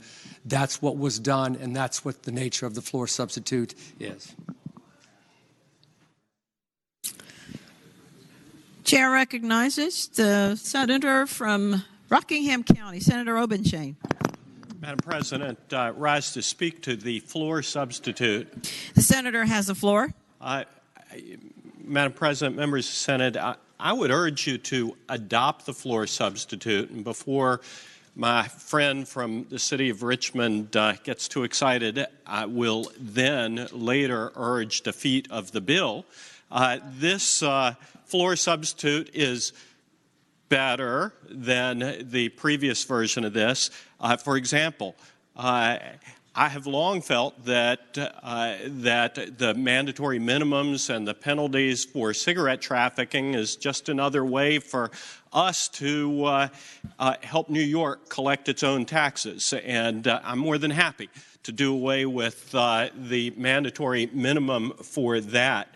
That being said, this is better than the previous version, so I would urge adoption of the substitute, but then we'll speak to the bill. The chair recognizes the gentleman from Eastern Fairfax County, Senator Surville. Thank you. Will the junior senator from Richmond yield for some questions? Will the senator yield? I yield. Senator Surville. Thank you, Madam President. So I've been sort of going through this, trying to figure out what's in and what's out. Is it fair to say that the mandatory minimums that this repeal largely are a subset of drug possession and distribution offenses and firearm-related offenses that no longer would carry mandatory minimums? The junior senator from Richmond City. I would tell the senator, and the short answer is yes, but if you would follow the suggestion of the gentleman from Rockingham, let's get it in a position to answer those questions. Let me allow the bill to be advanced and engrossed and advanced to its third constitutional reading, and then I'll address all of those questions, okay? Madam Chairman, further field for the question? Further question? Thank you, Madam President. Well, you know, a lot of us, does the gentleman yield? I yield. The gentleman yields. Senator Surville. Thank you. Well, some of us don't agree with the policy that we should carve out a certain subset of crimes, for example, gun trafficking, selling guns illegally to people, that if mandatory minimums are bad for all these Second Amendment type crimes, they ought to be bad for everything and not just for, certain crimes that affect certain populations. I mean, mandatory minimums are bad policy generally. So I would say, does the gentleman have any research or statistics or any information available that says mandatory minimums don't work as well when it comes to gun trafficking or carrying a gun on school property or carrying a gun while you're a felon, whereas they work better or worse when it comes to sex crimes or crimes of violence or like throwing a snowball at a police car, which we would keep the mandatory minimum under this particular floor sub? The gentleman from Richmond City. I would tell the gentleman that since we're going to engage in the colloquy right now, let's do it. What I did here, in an attempt to compromise, I drafted a substitute that removed the mandatory minimum for any crime of violence or that causes harm to another individual. During this process that took place over the last 4 or 5 days, my staff communicated and worked with the staff of the senator from Rockingham and James City County. Let me be clear what this bill does not do. This bill does not eliminate any crimes. This bill simply allows judges to give the sentence appropriate with the crime. This bill includes, my substitute, includes drug offenses and firearm offenses. Specifically, the bill includes identity theft, driving while on a suspended license, prisoner felonies, drug convictions, alcohol-related convictions, and firearm-related convictions. With regard to the last point that the senator from Eastern Fairfax said about the empirical evidence showing do mandatory minimums have any efficacy with reducing recidivism, I think I addressed that on the committee on the Judiciary Committee and said that it in fact does. There's no nexus to imposing mandatory minimums and reducing recidivism. Thank you, Madam President. Speaking to the floor sub.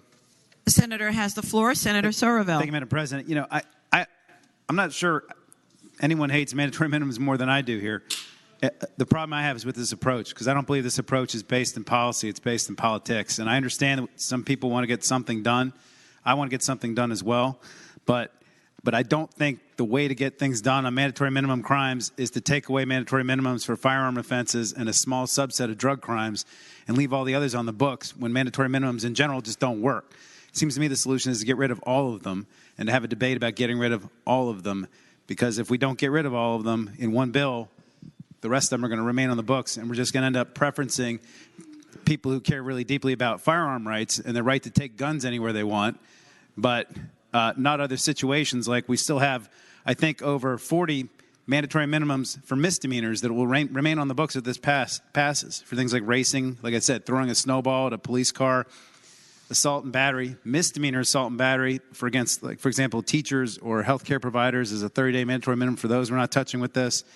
Third DWI, in any event, third DWI is a felony, but there's still a mandatory minimum on that. But I don't think this approach is a wise approach if the issue is mandatory minimums, and I would hope we would reject the floor sub.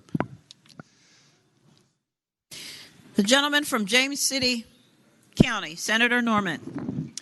Thank you, Madam President. Would the gentleman from Richmond yield for a very brief and direct question, please?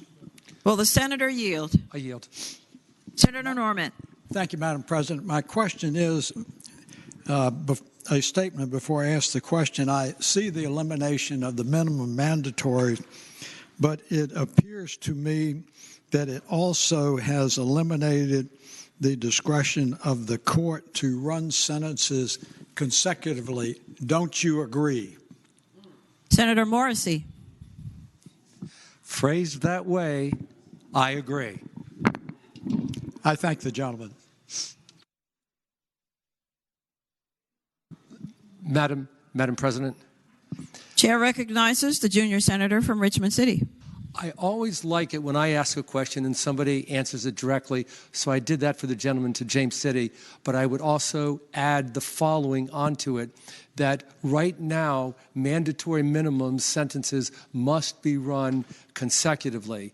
If there are, for example, 6 offenses for use of a gun, 6 victims in 1 crime, all mandatory minimums must, irrespective of the judge, the prosecutor, the defense attorney's desires, must run them consecutive. And that's unfortunate. Anyway, may I make the following suggestion? I have a feeling that I understand and appreciate the gentleman from Eastern Fairfax. I don't necessarily disagree with him. I was one of the individuals who was in favor of all or nothing. I still am. But there is I must give some credence to the notion that let's not let perfection be the enemy of good. I've had a certain epiphany, and I feel that we ought to get what we can while we can, and then make it better. I sincerely believe that if we reduce and eliminate some of these mandatory minimums, we have made the law, the code, better. So for that reason, I'd ask that the body agree to the floor substitute. After that, I'll take certain procedural steps, and then just vote your conscience after that. So with that, I ask that this is a voice vote, that the body agree to the floor substitute. The question is, shall the floor substitute be agreed to? Those in favor will say aye. Aye. Those opposed, no. The floor substitute is agreed to. Madam President, I ask that the bill be engrossed and advanced to its 3rd reading. Question is, shall the bill be engrossed and advanced to its 3rd reading? Those in favor will say aye. Aye. Those opposed, no. The bill is engrossed and advanced to its 3rd reading. Senator Morrissey. Thank you, Madam President. Madam President, I now move that we suspend the rules and dispense with the 3rd constitutional reading. Those in favor of suspending the rules and dispense with the 3rd constitutional reading will record their votes aye. Those opposed, no. Are the senators ready to vote? Have all the senators voted? Does any senator desire to change their vote?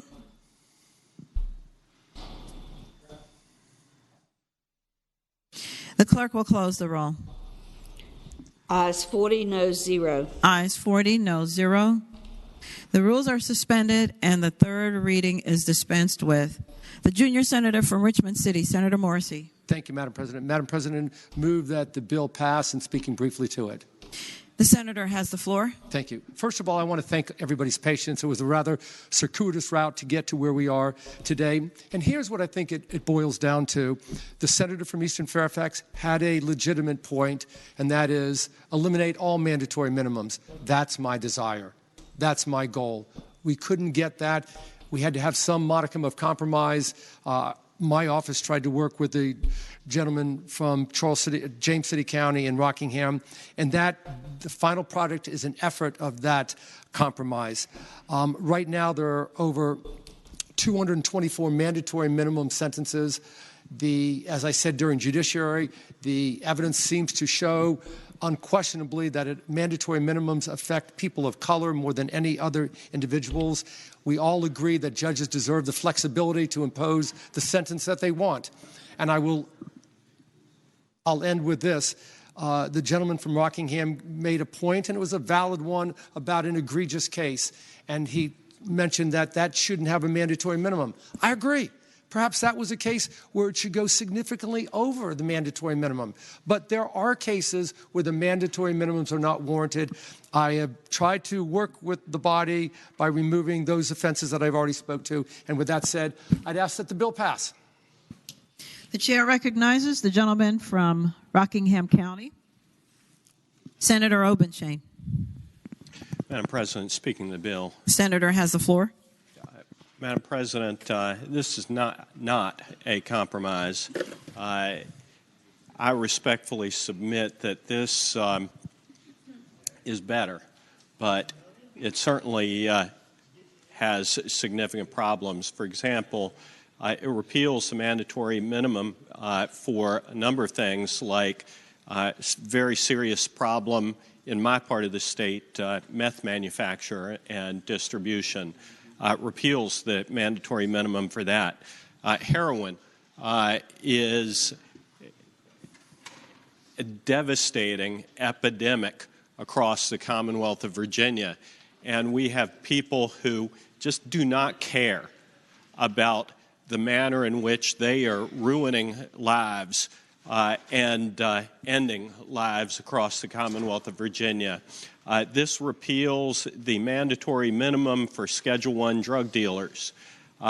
Worse than that, it repeals the mandatory minimum of persons who would peddle heroin, and I'm not just talking about sale, but I'm talking about manufacture and high-level distribution of Schedule I drugs, including heroin, to minors.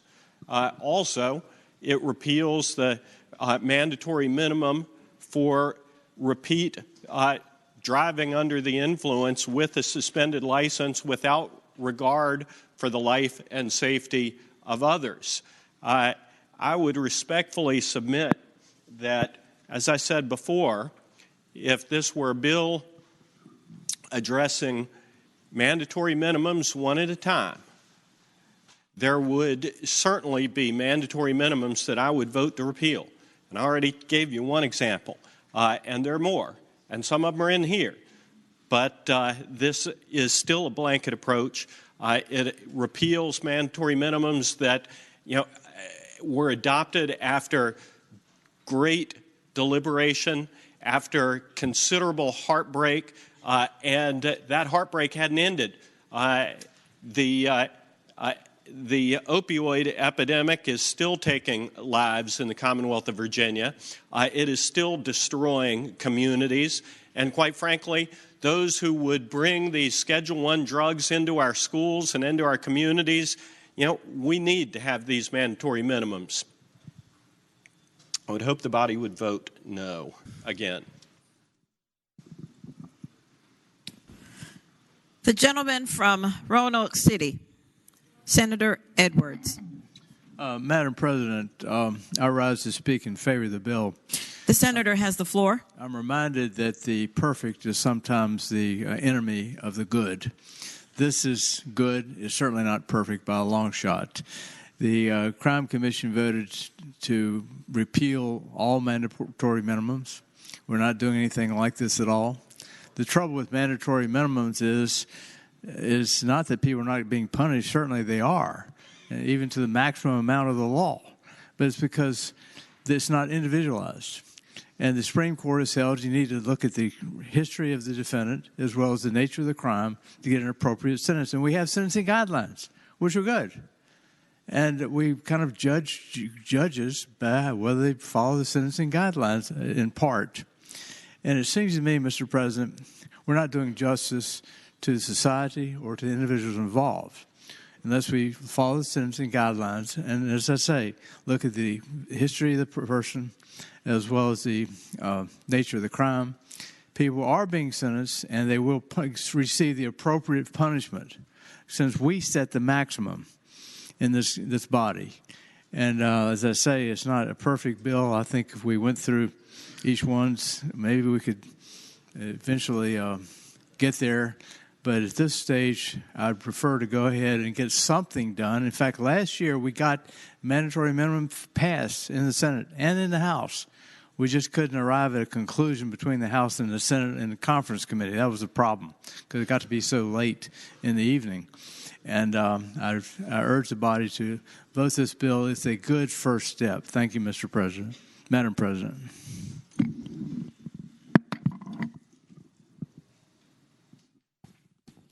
Chair now recognizes the gentleman from James City County, Senator Norman. Thank you, Madam President. I rise to speak on the bill. The Senator has the floor. The senator from Roanoke was talking about speaking about perfect, so I took that as an invitation to stand up and speak on the bill. Madam President, as I listened to the discussion about this bill, I was reminded of what is a greater and larger concern that I have. Approximately 2 years ago, some very astute lawyers embarked on a procedural strategy to try to write some omnibus bills. And when I use the term omnibus bills, I am talking about bills that incorporate such a variety and such an expanse of various statutory provisions that it makes it very cumbersome to deal with. But it also makes it more expedient if, in fact, you have a majority of the votes to move legislation through, and I will speak on another bill when it comes up. I personally favor some strategic mandatory sentences, but this is not the bill. I suggest, Madam President, that this is an inappropriate exercise in selectivity.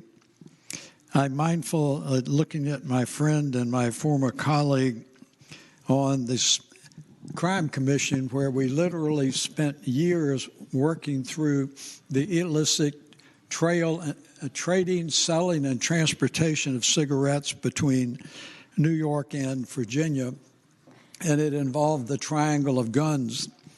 I remember almost for a year there were suggestions that there was no problem and that this was a joke. And we, in fact, spent hundreds, if not thousands of hours and tens of thousands of dollars in ultimately validating that this was a very significant problem, that it wasn't just the sale of cigarettes, that it was the revenues that were being obtained from the sale of illegal cigarettes that got also involved in the drug trade. And I remember explicitly when we brought in a witness that was not publicly disclosed, who had connections with foreign governments as to monies that were being sent over there as well. So I find that provision highly objectionable. I would say, Madam President, the last comment I would make is while I may favor some minimum mandatory sentences, I am always willing to talk and consider compromises, but first I have to be approached to compromise.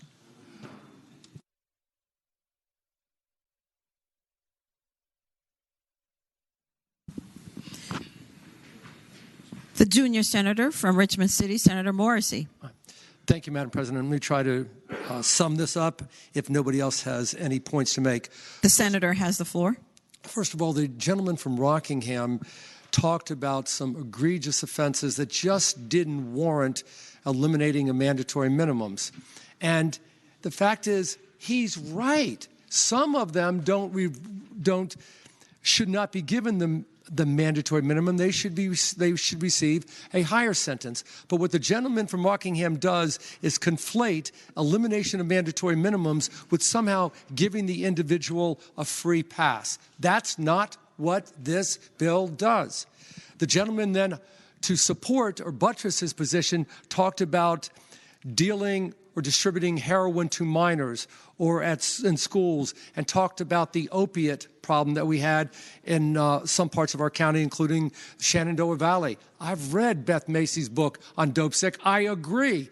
That's a situation where the judge might say, you know, the sentence that's warranted here for distribution to minors warrants a very severe sentence, and the judge could do that. What this bill does is it says if there is a crime that was committed and the judge, often the prosecutor, always the defense attorney, say that the sentence doesn't warrant a minimum 5-year sentence, then the judge has flexibility. Everybody remembers the situation with Kimber Smith. It was a federal case, but the point is the same. The judge said, I don't want to have to give this sentence to an individual who drove her boyfriend, who was a fellow student with her, to a drug deal. That's all she did. And the judge had to give her 220 months in jail. She was later pardoned. What this bill does is it puts it back in the discretion of the judges, and it doesn't eliminate any crime, and it doesn't give anybody a free pass. With regard to the comments from the gentleman from James City about, quote, I at least need to be approached, I would tell the gentleman that my office approached his office and his staff on 3 occasions. So I would respond that it would be nice to be responded back to. Now, with that said, I'd ask that the bill pass. Thank you.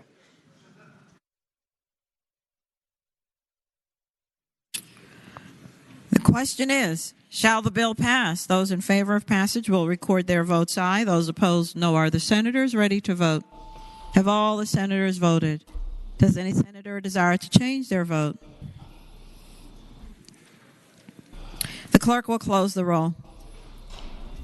Ayes 17, noes 23. Ayes 17, noes 23. The bill is defeated.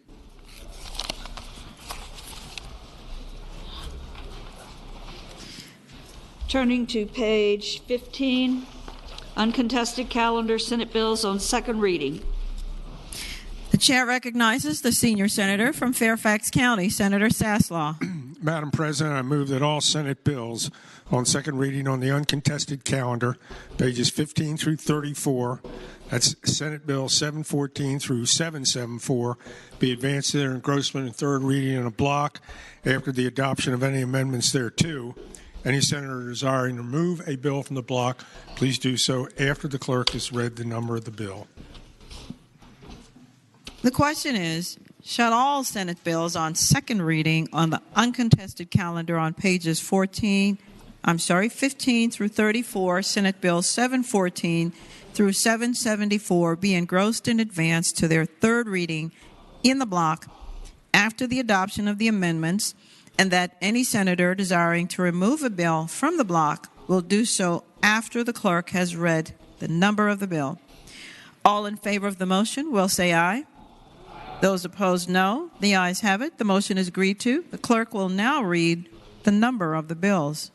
Senate Bill 714, reported from the Committee on Finance and Appropriations with an amendment. The gentleman from Bath, Senator Deeds. Madam Chair, I move the committee amendment. Question is, shall the committee amendment be agreed to? Those in favor will say aye. Those opposed, no. The committee amendment is agreed to. Senate Bill 87. The committee's substitute and floor amendment have been adopted. Senate Bill 88. Senate Bill 90, reported from the Committee on Agriculture, Conservation, and Natural Resources. Senate Bill 442, reported from the Committee on Agriculture, Conservation, and Natural Resources. Senate Bill 47, reported from the Committee on Finance and Appropriations with a substitute. The gentlelady from Hampton, Senator Locke. Thank you, Madam President. I move that the substitute be agreed to. The question is, shall the substitute be agreed to? Those in favor will say aye. Those opposed, no. The substitute is agreed to. Senate Bill 130, reported from the Committee on Education and Health. Senate Bill 146, reported from the Committee on Finance and Appropriations with a substitute. The gentleman from Roanoke County, Senator Suderline. Thank you, Madam Chair, or Madam President. I would ask that the Senate agree with the finance substitute for Senate Bill 146. Question is, shall the substitute be agreed to? Those in favor will say aye. Those opposed, no. The substitute is agreed to. Thank you, Madam President. Senate Bill 198, reported from the Committee on the Judiciary with a substitute and from the Committee on Finance and Appropriations. The gentleman from Williamsburg, Senator Mason. Thank you, Madam President. Madam President, I move the substitute be agreed to. Question is, shall the substitute be agreed to? Those in favor will say aye. Those opposed, no. The substitute is agreed to. Senate Bill 201, reported from the Committee on Education and Health with a substitute. The gentlelady from Arlington, Senator Favola. Thank you, Madam President. Madam President, I move that the substitute be agreed to. Question is, shall the substitute be agreed to? Those in favor will say aye. Aye. Those opposed, no. The substitute is agreed to. Senate Bill 288, reported from the Committee on Finance and Appropriations with an amendment. The gentleman from Alexandria, Senator Eben. I move the committee amendment. Question is, shall the committee amendment be agreed to? Those in favor will say aye. Aye. Those opposed, no. The amendment is agreed to. Senate Bill 346, reported from the Committee on Finance and Appropriations with a substitute, and there is a floor amendment. The gentleman from Southern Fairfax County, Senator Barker. Yes, Madam President, I move that the substitute be adopted. Question is, shall the substitute be agreed to? Those in favor will say aye. Aye. Those opposed, no. The substitute is agreed to. Senator Barker. Madam President, I move that we waive the reading of the floor amendment. Question is, shall the reading of the floor amendment be waived? Those in favor will say aye. Aye. Those opposed, no. The reading of the floor amendment is waived. The gentleman again from Southern Fairfax County. Yes, Madam President, I move that the floor amendment be adopted, and speaking to the amendment. Senator has the floor. Technical in nature and just bring it into compliance. So, the question is, shall the floor amendment be agreed to? Those in favor will say aye. Aye. Those opposed, no. The floor amendment is agreed to. Senate Bill 366, reported from the Committee on General Laws and Technology with a substitute, and from the Committee on Finance and Appropriations.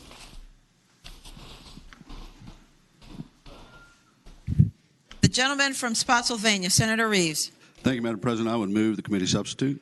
Question is, shall the substitute be adopted? Those in favor will say aye. Those opposed, no. The substitute is adopted. Senate Bill 386, reported from the Committee on Finance and Appropriations with amendment. The gentleman from Hanover, Senator McDougal. Thank you, Madam President. Madam President, I move the committee amendment be agreed to. The question is, shall the committee amendment be agreed to? Those in favor will say aye. Aye. Those opposed, no. The committee amendment is agreed to. Senate Bill 399, reported from the Committee on Finance and Appropriations. Senate Bill 401, reported from the Committee on Finance and Appropriations and from the Committee on General Laws and Technology with a substitute. The gentleman from Loudoun, Senator Bell. Thank you, Madam President. I move the substitute. Question is, shall the substitute be agreed to? Those in favor will say aye. Those opposed, no. The substitute is agreed to. Senate Bill 432, reported from the Committee on Finance and Appropriations with a substitute. Madam President, I agree. I move. The gentleman from Washington. Thank you, Madam President. I move that the committee substitute be agreed to. Question is, shall the substitute be agreed to? Those in favor will say aye. Those opposed, no. The substitute is agreed to. Senate Bill 437, reported from the Committee on Finance and Appropriations. Senate Bill 499, reported from the Committee on Finance and Appropriations with a substitute. The gentleman from Accomack, Senator Lewis. Madam President, I move the Finance Committee substitute. Question is, shall the substitute be agreed to? Those in favor will say aye. Those opposed, no. The substitute is agreed to. Senate Bill 511, reported from the Committee on Education and Health with amendments. The gentleman from Roanoke County, Senator Suderline. Hello, Madam President. I ask that the Senate agree to the Education and Health Committee amendments to Senate Bill 511. Question is, shall the committee amendments be agreed to? Those in favor will say aye. Those Aye. opposed, no. Committee amendments are agreed to. Thank you, Madam President. Senate Bill 528, reported from the Committee on Finance and Appropriations with a substitute. Gentleman from Spotsylvania, Senator Reeves. Thank you, Madam President. I would move the committee substitute, which removes the emergency clause as well. Question is, shall the substitute be agreed to? Those in favor will say aye. Those opposed, no. The substitute is agreed to. Did the gentleman say he wanted to remove the 4/5? That's what It's in the sub. the sub removes it. The clerk may continue. Senate Bill 530, reported from the Committee on General Laws and Technology with a substitute, and from the Committee on Finance and Appropriations. Again, the gentleman from Spotsylvania, Senator Reeves. Thank you, Madam President. I would move the committee substitute. Question is, shall the substitute be agreed to? Those in favor will say aye. Those opposed, no. The substitute is agreed to. Senate Bill 542, reported from the Committee on Education and Health. Senate Bill 567, reported from the Committee on Agriculture, Conservation, and Natural Resources with a substitute, and from the Committee on Finance and Appropriations. The gentleman from King George, Senator Stewart. Thank you, Madam President. I move the substitute be agreed to. Question is, shall the substitute be agreed to? Those in favor will say aye. Those opposed, no. The substitute is agreed to. Senate Bill 590, reported from the Committee on Education and Health. Senate Bill 594, reported from the Committee on Education and Health. Senate Bill 604, reported from the Committee on Agriculture, Conservation, and Natural Resources with an amendment, and from the Committee on Finance and Appropriations with an amendment. Chair recognizes Senator Stanley, the gentleman from Franklin County. Thank you, Madam President. I now move that the committee amendment be agreed to. Excuse me. Would you like the first one first? The Agriculture and Conservation? And Natural Yes, let's move the committee amendment from conservation, conservation. As stated, shall that committee amendment be agreed to? Those in favor will say aye. All right. Those opposed, no. The committee amendment is agreed to. Senator Stanley. I now move that the Committee on Finance and Appropriations amendment also be agreed to. Question is, shall the committee amendments from the Finance and Appropriations be agreed to? Those in favor will say aye. Those opposed, no. No. Committee amendments are agreed to. Senate Bill 647, reported from the Committee on Education and Health with amendments.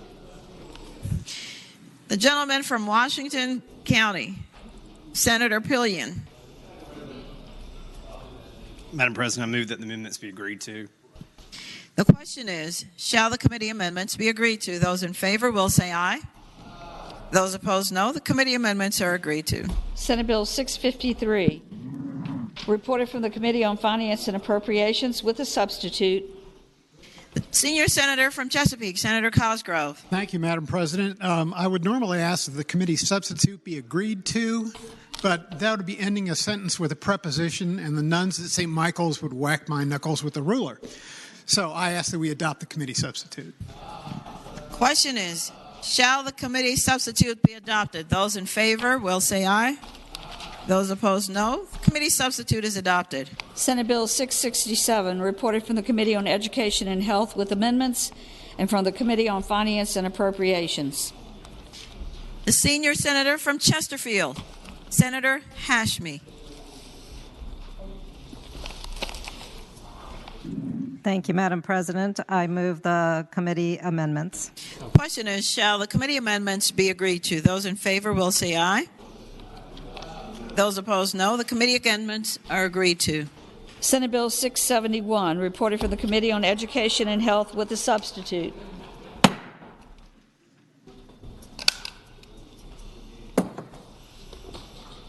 The gentleman from Washington, Senator Pillion.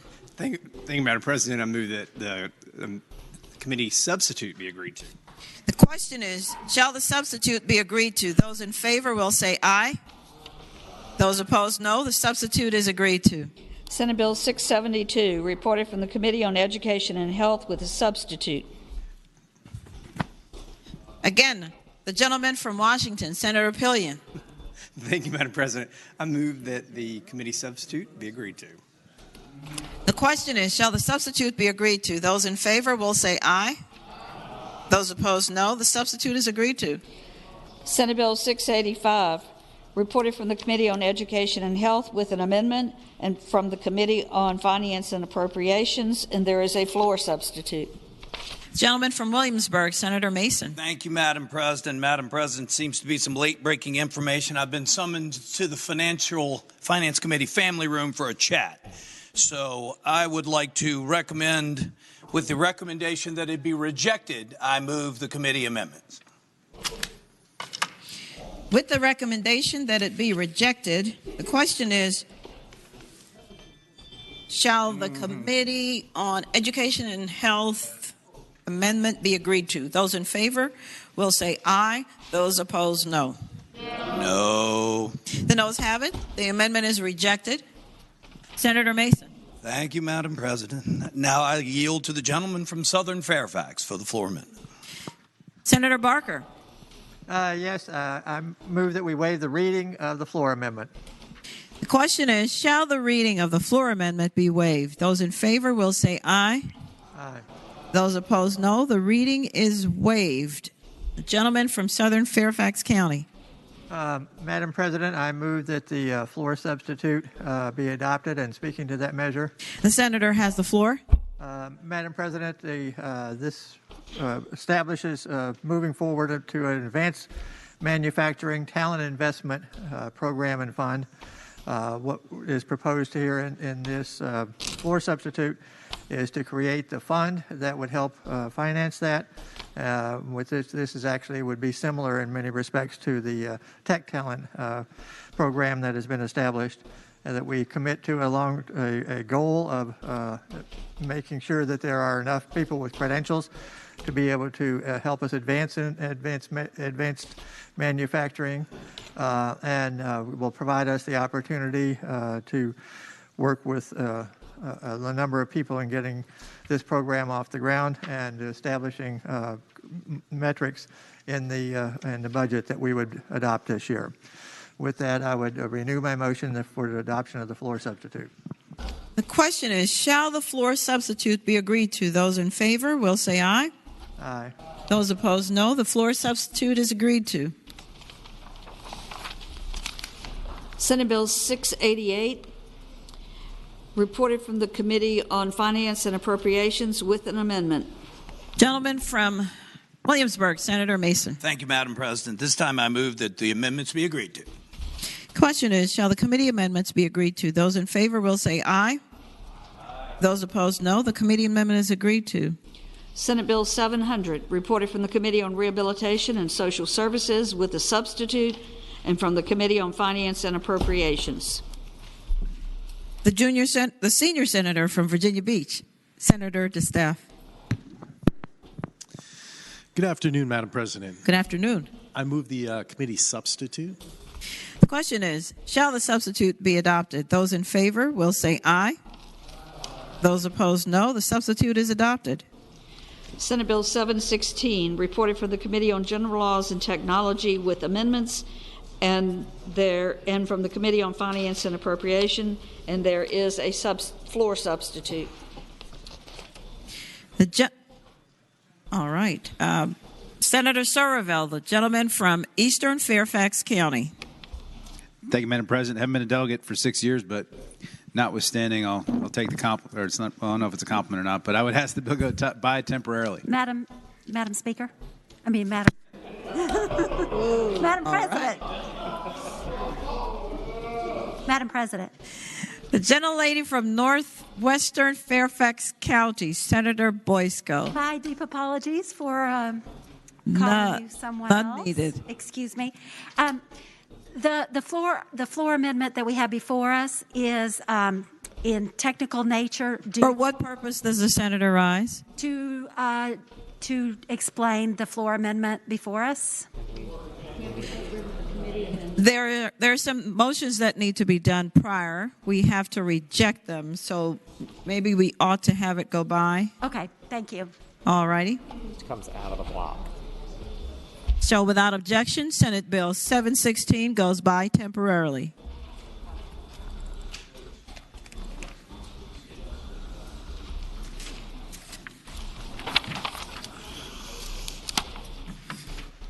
Senate Bill 719, reported from the Committee on General Laws and Technology with a substitute, and from the Committee on Finance and Appropriations.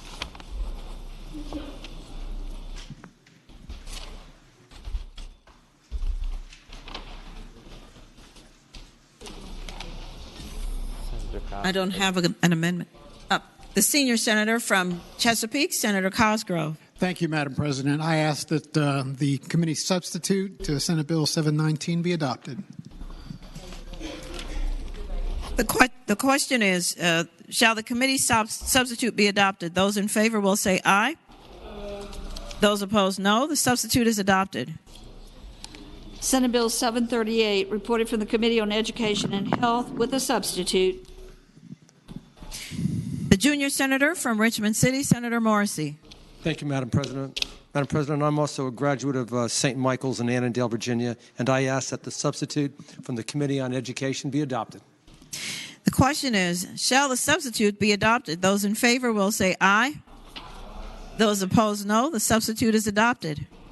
Senate Bill 768, reported from the Committee on Education and Health with a substitute, and from the Committee on Finance and Appropriations.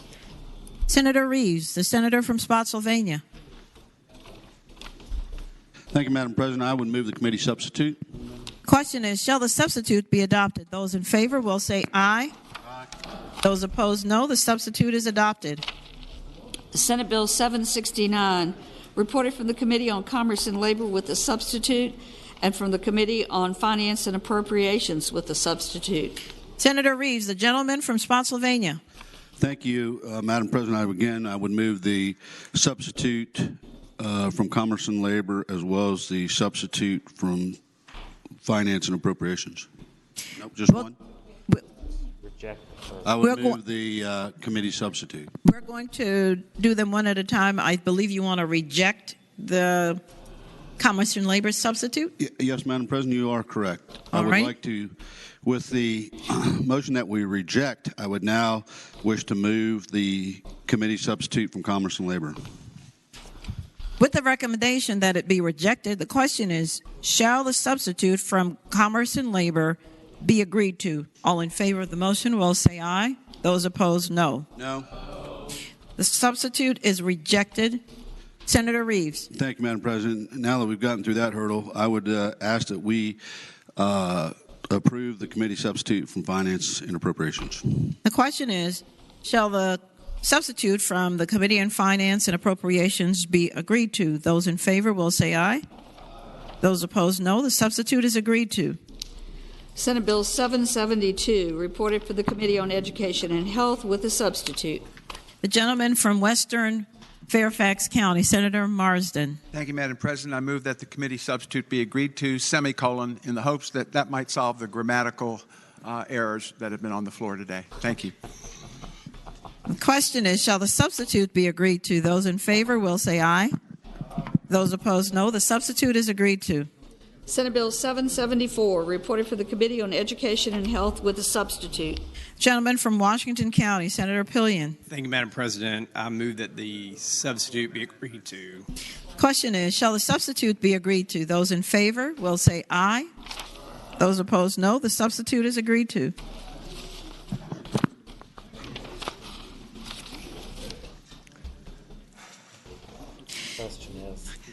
The question is, shall the Senate bills be engrossed and advanced to their third reading?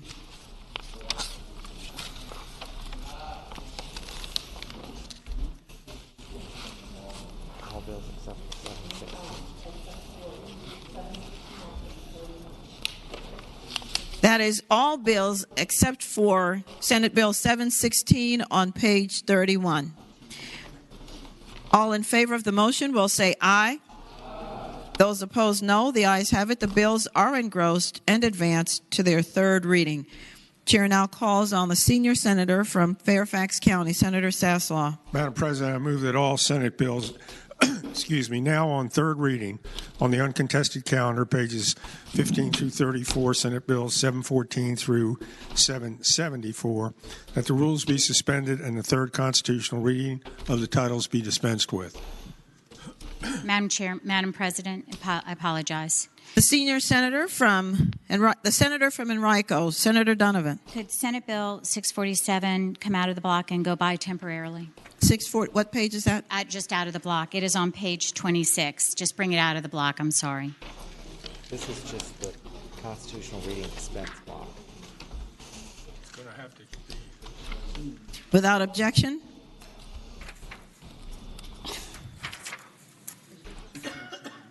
Senate Bill 647 comes out of the block on page 26.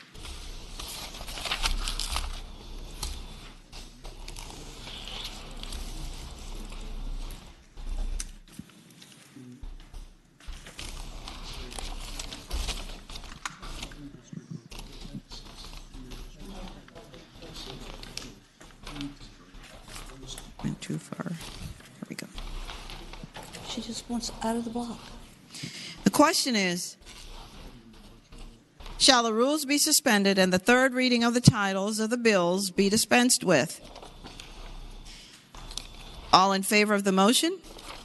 And that includes the removal of the block from Senate Bill 647 on page 26. All in favor of the motion will record their votes aye. Those opposed, no. Are the senators ready to vote?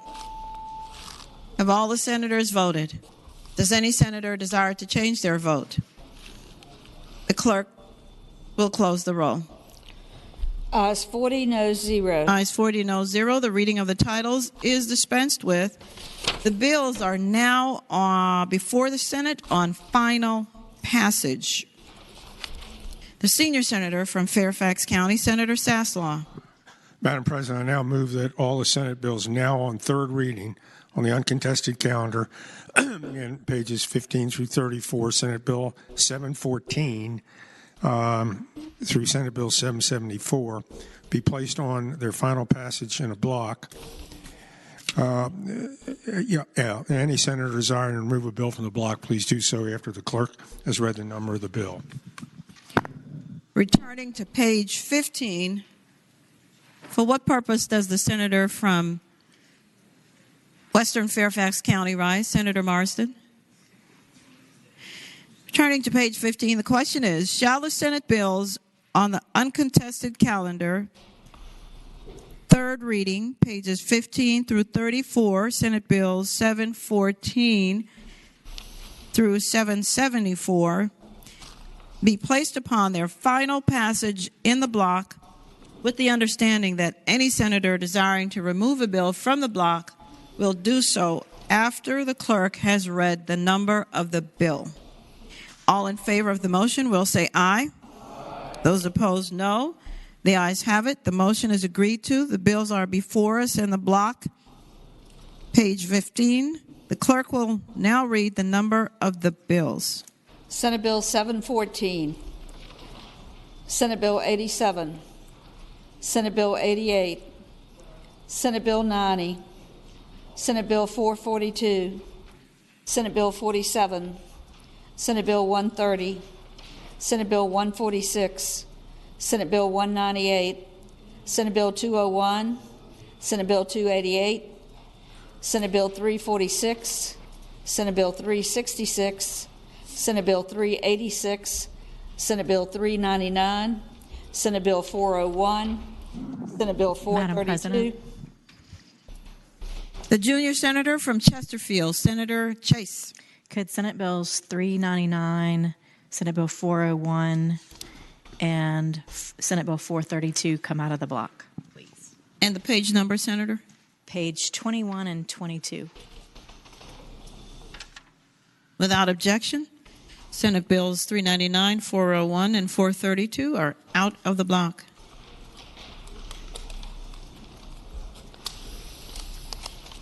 Senate Bill 437, Senate Bill 499, Senate Bill 511, Senate Bill 528, Senate Bill 530, Senate Bill 542, Senate Bill 567, Senate Bill 590, Senate Bill 594, Senate Bill 604, Senate Bill 653, Senate Bill 667, Senate Bill 671, Senate Bill 672, Senate Bill 685, Senate Bill 688, Senate Bill 700, Senate Bill 719, Senate Bill 738, Senate Bill 768, Senate Bill 769, Senate Bill 772, Senate Bill 774,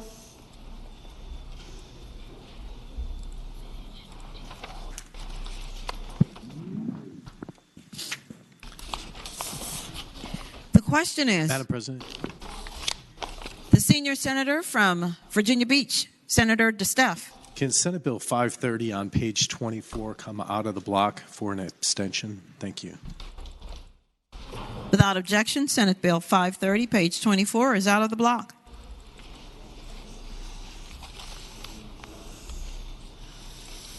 The question is, shall the bills in the block pass? That is, all bills except for Senate Bill 399, page 21, Senate Bill 401, page 21, Senate Bill 432, page 22, and Senate Bill 530, page 24. All in favor of passage of the bills will now record their votes aye. Those opposed, no. Are the senators ready to vote? Have all the senators voted? Does any senator desire to change their vote?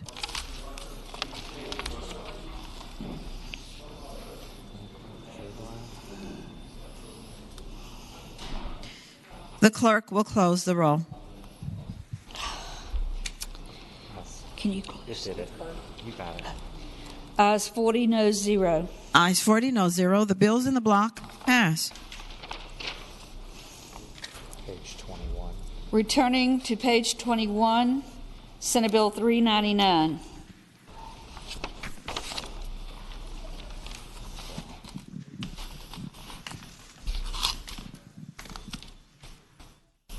The gentleman from Loudoun, Senator Bell. Thank you, Madam President. I move passage of the bill and speaking to the motion. Senator has the floor. This bill, SB 399, is a result of the bipartisan bicameral commission that looked at the charitable gaming over the past year. And there were several recommendation bills. Myself and the senator from Spotsylvania are carrying these bills. This one basically would put a civil penalty if a gaming if charitable gaming is not registered. One of the problems we found is there was charitable gaming happening and it was not registered, and we questioned, frankly, whether they were actual charities and if they were being run according to the proper rules, both from a safety and a manner which was acceptable to the charitable organization. With that, I'll be happy to answer any questions, but again, I renew motion to pass the bill. The question is, the junior senator from Richmond City, Senator Morrissey. Microphone. Would the gentleman from Loudoun County yield for a question? I yield. Will the gentleman yield? Senator Morrissey. So what we're doing after years of study is we're giving a organization that claims to be charitable gaming and sets up these machines and takes in, some of them, up to $2 million a month, a civil penalty if they are doing it without a permit. Is that correct? Senator Bell. Thank you, Madam President. I would not say that that's correct in the way you phrased it. This actually, first off, much charitable gaming is actually in the form of bingo, not machines, which you referenced. Could be Texas Hold'em. There's various types of charitable gaming. This covers all of it and basically just says an organization who does any type has to be registered to do charitable gaming, and it provides a penalty for that. I think what you're addressing is a separate issue because some of the games, the electronic games in the past have generated tremendous revenue. But with that, this really just seeks to first make sure that all charitable gaming operations are identified and registered with a permit. Would the gentleman yield for another Senator question? Morrissey. Will Senator Mason yield? Madam President, Senator Bell. Senator Bell. Will Senator Bell yield? I yield. Senator Morrissey. Thank you, Madam President. What is the civil penalty if they conduct a gaming operation, a charitable gaming operation, without a permit? Gentleman from Loudoun. Madam President, if you in the bill, it's really a very simple bill. It's a 5-line bill. It says, otherwise violates any provision of this article shall, in addition to other penalties provided, be subject to a civil penalty of not less than $25,000 and not more than $50,000 per incident. Will the gentleman yield for another question? Will the gentleman yield? I yield. Senator Morrissey. What state entity is authorized to do the investigation of charitable gaming groups or organization? And a close caveat is, do they have the manpower to do the proper surveillance and investigation? The gentleman from Loudoun, Senator Bell. Thank you, Madam President. It says in the bill, civil penalties collected pursuant to this section shall be payable to the state treasurer for remittance to the Department of Agriculture and Consumer Services, which is where enforcement and oversight of charitable gaming is at. I think to the point of the gentleman, enforcement is an issue, and we actually have other bills that direct to that point. One puts a percentage of revenue of charitable gaming to enforcement. Another creates a position, enforcement coordinator. We're actually going to place that not at the lottery, which is originally envisioned. At their request, we're going to put it in state police where we believe it should be. And frankly, one of the big issues we have with charitable gaming through studying it is there isn't enough enforcement. And that's a major problem. And through, again, all of these bills, there's 6 bills in total that seek to attack this from different perspectives. We felt it was better to do that than to do it all in one bill. This bill just simply says there is a civil penalty if you're not identified with a permit to conduct charitable gaming. I thank the senator. Speaking to the measure, Madam President. The senator has the floor. Senator Morrissey. Thank you. I'll preface my comments with that I'm certainly looking forward to hearing Senator Reeves, the gentleman from Spotsylvania, Senator Reeves' comments about this. But let's not kid ourselves what is going on here. Notwithstanding the laudable and noble efforts from the senator from Loudoun and others, here's what we have. We had a bunch of charitable organizations that claimed to be a charitable organization, submitted applications. Often they were their own charitable organization, and they ran these charitable gaming nonstop, making not tens of thousands or hundreds of thousands, but often millions. And there was absolutely no supervision whatsoever because the Department of Agriculture simply couldn't do it. And if they could not get acquiescence from the Department of Agriculture, they ran the business anyway. Now, some of these, a similar situation occurred with the skilled gaming. And I know there's a distinction between charitable gaming and skilled gaming. But skilled gaming, same thing happened. We had a situation where the state of the Commonwealth of Virginia made upwards of $100 to $150 million and taxing it. When that was outlawed, you know what they did? They stopped temporarily and just started up again. And they ran these skilled gaming wherever they wanted, with the exception of some folks like the gentleman from Franklin County's client who stopped it, didn't do it, and went to court, got a permission, and then went forward. And what happened is, in the last year, we have lost, as a Commonwealth of Virginia, $200 to $300 million because we didn't tax skilled gaming. And let me tell you what the charitable gaming folks do. You want to look at one place in South Richmond? Pops, they run charitable gaming. 2 of their charitable organizations are to themselves. And they're grossing a couple $1 million a month. We don't penalize them. We just let them do it. And now what we're going to do is we're going to say, oh, if you do anything wrong, we're going to slap you on the hand to the tune of $25,000. That's just the cost of doing business. We have lost millions in the Commonwealth. We don't have any teeth in the bill yet. I'm not sure why. Not ungaming, but we don't have any teeth in it, and the Commonwealth is the loser. Thank you, Madam President. The gentleman from Spotsylvania, Senator Reeves. Thank you, Madam President. Speaking of the bill, The senator has the floor. Madam President, I do not disagree so much with what the senator from Petersburg said, but I would ask that he be patient and wait, because as my colleague from Loudon mentioned, there were actually 13 recommendations that came out of the OSIG report, and rather than do an omnibus bill, because there were a lot of moving parts to this whole enterprise, we decided to break those up and carve them up individually. This does nothing more than go out and say it's either illegal or it's charitable, and we're going to stick it and we're going to find it. In our study this summer, just to give some folks some kind of feel of how much money, I don't disagree with the senator from Petersburg. You're talking about $1.3 billion that was done in the open. We think there's about $2 billion that was done where we didn't have any idea where it was. These collection of bills are going to help clean that up, and I think you're going to see those enforcement T's, some in 401 and a couple other bills. Thank you, Madam President. The question is, oh no, second reading.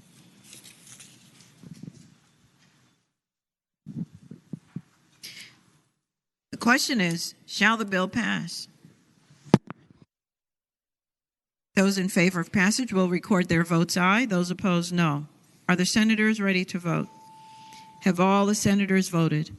Does any senator desire to change their vote? The clerk will close the roll. 6, noes 1, Rule 36-3. Ayes 36, noes 1, Rule 36-3. The bill passes.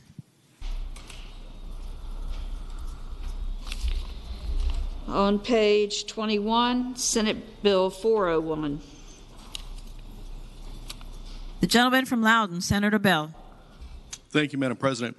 Following up with the last bill, while it's a separate bill, again, as Senator from Spotsylvania said, speaking to the move passage of the bill and speak the motion. The senator has the floor. Thank you, Madam President. My apologies. This is the second bill in this group, and as the senator from Spotsylvania said, we made the decision not to do it as an omnibus, but to address it with separate bills. And to the junior senator from Richmond City, I frankly agree with almost everything you said. You'd have to change the subject almost to get me to disagree. This is a problem. Frankly, I was appalling the things we discovered in this working group in this commission. Frankly, some of the people who came in who represented good charities and had the best of intentions were railroaded almost out of doing the job by people who wanted to do bad, and they objected to someone who was trying to do the right thing. So we looked at this and we have basically asked for some wholesale changes, and we've tackled it from different perspectives. We're in a divided political world today. There's few things that we may agree entirely on. This is one of them. We stood together, bicameral, different parties, and said, these things are wrong and we must make changes to fix this. I can't tell you this is going to fix everything. I think we'll have more actions to come. Frankly, speaking to this, I would like for it to be a felony if you're conducting illegal gaming operations in the Commonwealth of Virginia, and I think if you have a liquor license, you should lose it if you do that. I agree with harsh penalties in this area. And the actions, what we found is people with fake charities, with bad charities, were taking advantage of the good people. And the good charities were losing. The Commonwealth was losing. It was, and minors are getting hold of these games. It's just something that badly needs to be cleaned up. This bill adds an enforcement coordinator, and it really addresses the enforcement issue, which is badly needed in the problem and has led to the problem we have today. With that, I renew my motion for passage. The question is, shall the bill pass? Those in favor of passage will record their votes aye. Those opposed, no. Are the senators ready to vote? Have all the senators voted? Does any senator desire to change their vote? The clerk will close the roll. Ayes 36, noes 1, Rule 36-3. Ayes 36, noes 1, Rule 36-3. The bill passes. On page 22, Senate Bill 432. The gentlelady from Enrico, Senator Donovan. Thank you, Madam President. I move the bill pass and speak to the bill. Senator has the floor. The bill is a bill from my locality that seeks to change language that addresses taxation of appropriations that is targeted towards hotels and overnight accommodations, not appropriations, excuse me, overnight accommodations. Somehow, after it being in place as a collaboration between many surrounding counties over time, this past July, the Convention Center here on 3rd Street decided to tax usage of the convention center as if it were a hotel and was addressing accommodations. And so to seek to restore that to the previously understood definition of taxation of the convention center, we made a code language change, and that solves the problem and makes it very clear that the convention center is not an overnight accommodation. Thank you, Madam President. I hope that helps.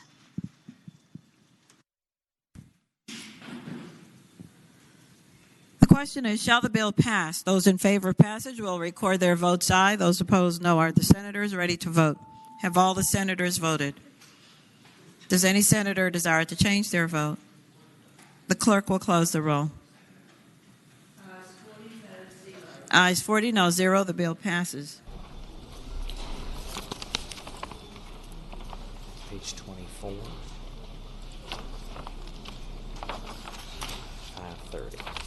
Page 24, Senate Bill 530. The gentleman from Spotsylvania, Senator Reeves. Thank you, Madam President. This is a bill that's going to bring teeth to the issue that the senator from Petersburg, I know it's part of Richmond, but Petersburg mentioned. What this is going to do is go after some of the manufacturers that are dropping these games into our state illegally, knowing that they're illegal, and it's going to put some real teeth into the code that any of these folks that sells, or distributes an illegal gaming device, knowing that such device is intended to be operated in the Commonwealth, be in violation of 182325. And so this was the bill that's going to bring some of the criminal charges some teeth. Thank you, Madam President. The question is, shall the bill pass? Those in favor will record their votes aye. Those opposed, no. Are the senators ready to vote? Have all the senators voted? Does any senator desire to change their vote? The clerk will close the roll. Ayes 38, no 0. Rule 36-2. Ayes 38, no 0. Rule 36-2. The bill passes. Page 26. 647. Page 26, Senate Bill 647. Oh. The gentlelady from Enrico, Senator Donovan. Madam President, may we reconsider the vote by which this bill was engrossed and advanced to its 3rd reading to make an adjustment on an amendment? The question is, shall the vote by which it was engrossed and advanced be reconsidered? Those in favor will say aye. I'm sorry, it's a recorded vote. Those in favor will record their votes aye. Those opposed, no. Are the senators ready to vote? Have all the senators voted? Does any senator desire to change their vote? The clerk will close the roll. Ayes 39, noes 1. Ayes 39, noes 1. The bill is reconsidered. The gentlelady again from Enrico, Senator Donovan. Thank you, Madam President. Now, can we reconsider the vote to agree to the amendment from committee? The question is, shall the committee amendments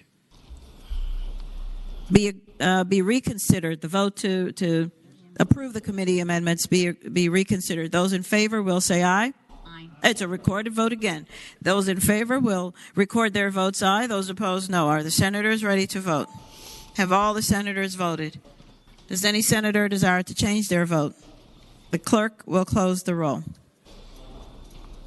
Ayes 39, no 0. Ayes 39, no 0. That is reconsidered. The senator from Enrico. Madam President, I would now, with the recommendation that we reject the committee amendment, move the amendment and speak to that. The question is, with the recommendation that it be rejected, you want to speak? Oh, I'm sorry. The senator has the floor. Madam President, members of the body, thank you so much for your patience on this. This is an emergency clause that was asked for by VDH, but I don't want it to do any harm to the bill, and we can work on it later. We'll speak to the bill when we get to third, but thank you so much for your patience. Again, I recommend you reject the amendment. The question is, with the recommendation that it be rejected, shall the committee amendments be agreed to? All in favor will say aye. Those opposed, no. No. The noes have it. The amendment is rejected. Thank you, Madam President. I now move that we engross this bill and advance it to its third reading. Question is, shall Senate Bill 647 be engrossed and advanced to its third reading? Those in favor will say aye. Aye. Those opposed, no. The bill is engrossed and advanced to its third reading. Thank you, Madam President. I now move the bill pass and speak to the bill. The senator has the floor. Excuse me, Madam President. I actually move that the constitutional reading be dispensed with. The question is, shall the third constitutional reading be dispensed with? Those in favor will say aye. Will record their votes aye. Those opposed, no. Are the senators ready to vote? Have all the senators voted?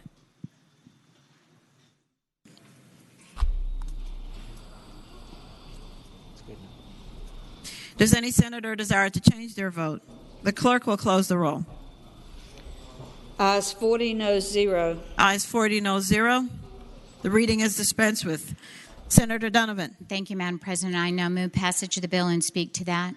Senator has the floor. Again, thank you so much, everybody, for your patience. This is the bill we all co-patroned last year. It's the language about vaccination and permissibility for vaccinators. And it was lost. The language was lost when the state of emergency was resolved. And so this is just an attempt to have it available should VDH need it. I hope you'll support the bill. Thank you. The question is, shall the bill pass? Those in favor of passage will record their votes aye. Those opposed, no. Are the senators ready to vote? Have all the senators voted? Does any senator desire to change their vote? The clerk will close the roll. Ayes 40, noes 0. Ayes 40, noes 0. The bill passes. Page 31. Page 31. 716. Senate Bill 716. The gentleman from Fairfax City, Senator Peterson.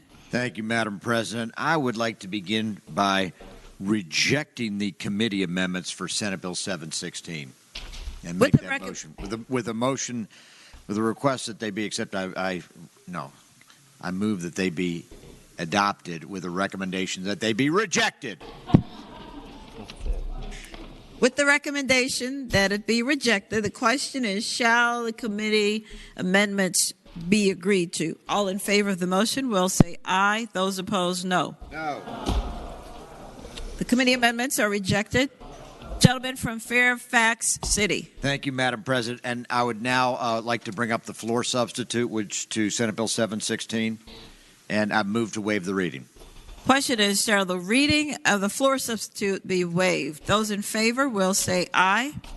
Those opposed, no. The reading of the floor amendment is waived. The gentleman from Fairfax City. Thank you, Madam President. I now move that we adopt the floor substitute and speak to that motion. The gentleman has the floor. And thank you, Madam President. I want to thank the gentlelady from Northwest Fairfax that brought this bill to my attention. This is the Digital Affordability and Cost Effectiveness Plan for Broadband, and basically just it's a Section 1 bill that puts DHCD on a track to come up with a digital affordability plan. I think it's pretty much self-explanatory, but basically just puts that in place so we can get broadband to all the people that don't have it and absolutely need it. So I ask that we adopt the floor sub. The question is, shall the floor substitute be adopted? Those in favor will say aye. Those opposed will say aye. Those opposed, no. The floor substitute is adopted. Again, the gentleman from Fairfax City. I move that the bill be engrossed and passed on to third reading. The question is, shall the bill be engrossed and advanced to its third reading? Those in favor will say aye. Those opposed, no.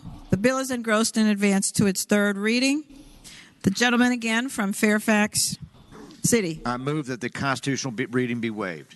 The question is, Shall the third constitutional reading be waived? Those in favor of the motion will record their votes aye. Those opposed, no. Are the senators ready to vote? Have all the senators voted? Does any senator desire to change their vote? The clerk will close the roll. Ayes 40, noes 0. Ayes 40, no 0. The reading of the bill is waived. And now the gentleman again from Fairfax City. Thank you, Madam President. Having done all that work, I would simply ask that the bill pass. Thank you. The question is, shall Senate Bill 716 pass? Those in favor of passage will record their votes aye. Those opposed, no. Are the senators ready to vote? Have all the senators voted? Does any senator desire to change their vote?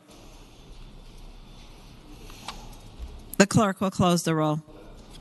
Ayes 40, noes 0. Ayes 40, no 0. The bill is passed.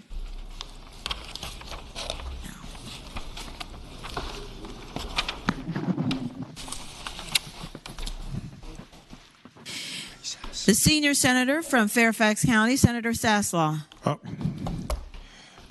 Madam President, I would move now that the Senate stand in recess until 2:45. Without objection, the Senate is at recess until 2:45. Mamie?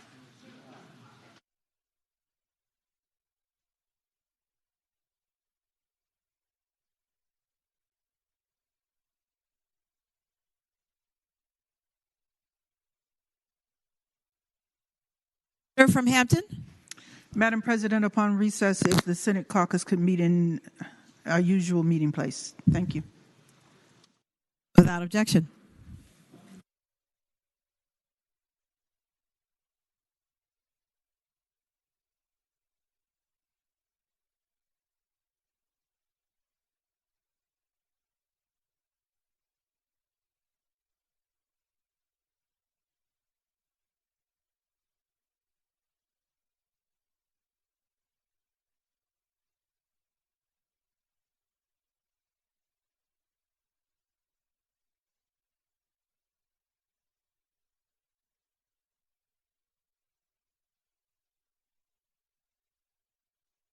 We'll meet quickly and briefly in our normal room.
Chair recognizes now the senior senator from Fairfax County, Senator Saslaw.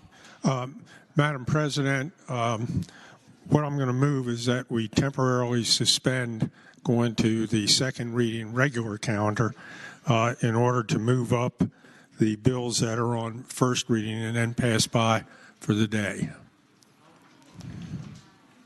And then move on to the regular calendar second reading.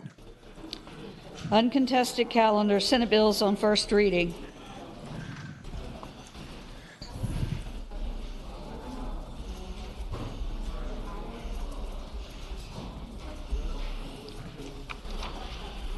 That's page 61, sir.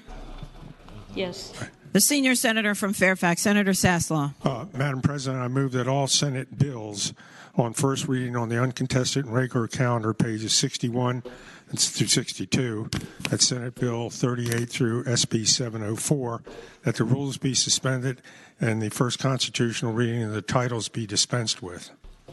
The question is, shall the rules be suspended and the first reading of the titles of Senate bills on the uncontested and regular calendars, pages 61 through 62, Senate bills 38 through 704, be dispensed with? All in favor of the motion will record their votes aye. Those opposed, no. Are the senators ready to vote?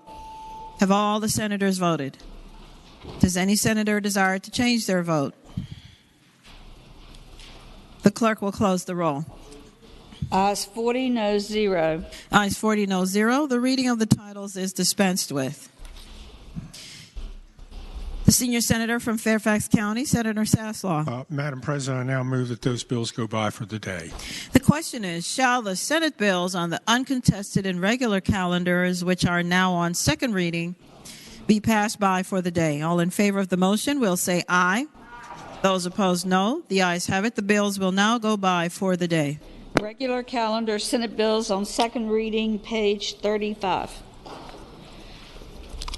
Senate Bill 457, dogs, breeding dogs for certain research prohibited penalty. Reported from the committee, the committee substitute has been adopted by the Senate. The senator from northwestern Fairfax County, Senator Boysko. Thank you, Madam President. I move that the bill be engrossed and moved to its third constitutional reading. Question is, shall the bill be engrossed in advance to its third reading? Those in favor will say aye. Those opposed, no. The bill is engrossed in advance to its third reading.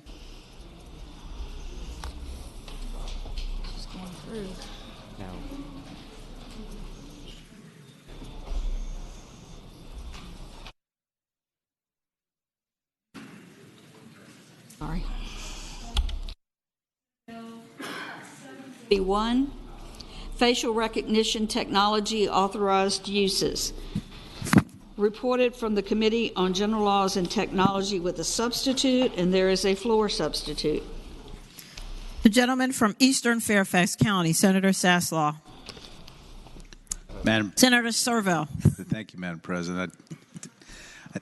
I know I shaved, but I didn't think I'd become that unrecognizable. Because I'm a gentleman, because I bleed purple like the senator from Hanover, I think my motion on the committee sub needs to go by temporarily so we can get to the floor sub. Is that right? No, you're going to reject the committee sub first. Right, Madam President. I believe we have to do the floor sub before the committee sub, or else we don't get to the floor sub. Okay. No, the floor sub. Okay, great. Then I move the committee substitute. Madam President. You move that we reject with a recommendation. No. Oh. Madam President. Senator McDougall. Madam President, trying to help the matter, the senator from Eastern Fairfax and I have a disagreement about what we think this bill should do if it goes forward. I think the floor substitute is not consistent with the committee substitute. So we can have, I guess, the conversation about what the floor substitute does at the same time we're discussing what the committee substitute does, but you can only move one forward.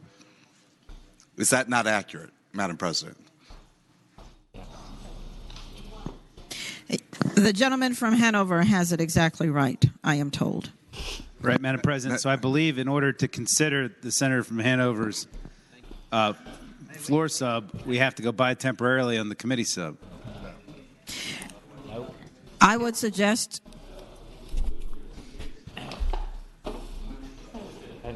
Okay, fine. We'll move Madam President, I'm happy to do it that way too. I've done it the other way before, but so I will move the committee substitute. Speaking to that motion. the senator has the floor. Thank you. So, ladies and gentlemen, this bill has to do with facial recognition, and you all might remember that in prior last session, I believe, or the session before that, we passed legislation which basically prohibited the use of facial recognition technology in connection with basically anything in Virginia. Since that time, I would note that there's been a lot of evolution in the industry, including a lot of testing done of various companies' products that are out there. This legislation that's before you has been vetted by and supported by the industry association that supports or that does this work. If you look at the the committee sub, basically it says that facial recognition technology has to be certified by the Department of Purchase and Supply, which is how we certify radar and LiDAR equipment in Virginia for use in law enforcement. It can only be approved for use by DPS in Virginia if it's found to be 98% accurate by the National Institute for Standards and Technology. That's called NIST. NIST is an agency of the Department of Commerce, and they validate this stuff. In fact, their last report, their validation report, was 3 weeks ago, and I can show you all 300 and 400 pages of it if you'd like to see it. But they've evaluated the technology across all types of racial subgroups, across sex and gender, and it's extraordinarily accurate. It's been found to be accurate. And if you've given any other articles, they're probably 2 or 3 or 5 years old because the technology has evolved a lot in just the last few years. Under the substitute that's before you, the technology can only be used to investigate a specific criminal incident or a specific citizen welfare situation on lines 39 and 40. That means they have to be investigating a specific crime or, for example, somebody who's in distress. Say you have a dead body in a ditch, or you have somebody who's in a hospital bed, no ID, can't say who they are. You could have a situation where there's a child, you don't know who the child is, or a victim that needs to be identified. You could have a senior citizen who's got dementia or Alzheimer's, and can't state who they are and has no ID. That's what it can be used for under the committee substitute. After that, the state police is required to adopt or to promulgate a model memorandum for use. Each law enforcement agency has to promulgate their own public memo as to how they're going to use it. That they're not allowed to use it until they've done that, and they're only allowed to use whatever they get back in connection with an investigation, but they're not allowed to put the results of facial recognition technology or the fact that they did it in an affidavit for a search warrant or for an arrest warrant. So they can use it for investigatory leads, but they can't use it to say, they can't say facial identification identified this person, now go arrest them. They can't do it that way. They have to find other information. They also have to publish an annual report showing how often it was used, by whom, for what purposes, how successful it was, and that has to be publicly available. So there's lots of transparency on this, and I would note that this technology was successfully being used in Virginia before we passed the statutory prohibition on it. We had a Fairfax County detective who testified at the General Laws Committee hearing about the 12,000 uses of it in Fairfax County. I have 5 or 6 different examples where it's successfully been used, including exonerating people who are innocent. Many cases, lineups are about the worst way you can use to identify a defendant. Human beings are horrible at saying, that's the guy when they've been through a stressful incident. Facial recognition technology is way more valuable, and this actually exonerates lots of people and rules people out. It's been used in successful human trafficking, victim identification, responding to health emergencies, fighting organized crime, and other things. And I can get more specific if we need to, but I thought we were talking about this mostly tomorrow, so I guess we're going to talk about it more right now. But the problem with the Senator from Hanover's bill is that his sub is that he would like this technology only to be used if you can go get a search warrant. And the problem with that is that that's not how we use search warrants. We don't use search warrants when we have no idea who we're looking for or what we're looking for. You typically put a specific person you're looking to conduct a search about, and not just some open-ended, broad open-ended inquiry. So that's I'm the going to yield difference. for a question. I'll yield. The senator from Fairfax City, Senator Peterson. I would ask the gentleman, and isn't one of the problems with mask mandates is facial recognition technology does not work? Senator Sorovel. Yeah, Madam President, I would say that facial recognition technology probably doesn't work very well if you're wearing a mask. That's probably why we make it illegal in the code unless it's a health emergency. Thank you. Anyway, I hope we would... Senator Sorovel. And having said all that, I hope we would adopt the committee substitute. The gentleman from Hanover, Senator McDougall. Thank you, Madam President. Madam President, speaking to the motion. The senator has the floor. Thank you, Madam President. Madam President, Senator from Eastern Fairfax is right on a number of accounts. Technology has changed, and facial recognition is changing dramatically the face of how law enforcement can operate. Madam President, make no mistake about what this committee substitute will do. This committee substitute will give law enforcement the ability to investigate specific criminal incident or citizen welfare situations. Madam President, when you think about what that means, almost everything that law enforcement does, if they get a complaint about a child gone missing, they would be able to use facial recognition for that. If they went missing in the mall, they could use facial recognition on everybody in the mall. If you get stopped for a traffic offense, the technology easily can be used to take your facial picture and run it through the database and see if you are who you are. So even though the senator articulates some very positive things that you can use it for, you can also use it for many other things. Madam President, this area is one that I think the senator accurately articulated. It has changed dramatically in the last few years. There are a number of cases from other states, particularly ones to our north and west that come out of Chicago and New York, where facial recognition has been used and people have been arrested and they've been the wrong people based on that facial recognition. Madam President, I want the body to understand what this will actually do. So it would be an entity that would meet the requirements as the senator described from NIST, but the entities that meet those requirements are some of them glean their pictures, their digital images from open source social media. So if you've posted something on Instagram or Facebook or been on any site that's publicly available, those are the databases that the facial recognition will be searched again. These are not pictures that are obtained by the government or a government agency or by law enforcement. These are ones that are snapped at, say, the Super Bowl yesterday, or in the parking lot as you're walking into the Capitol, or at Lobby Day, and those pictures will be the ones that will be accessed and searched against.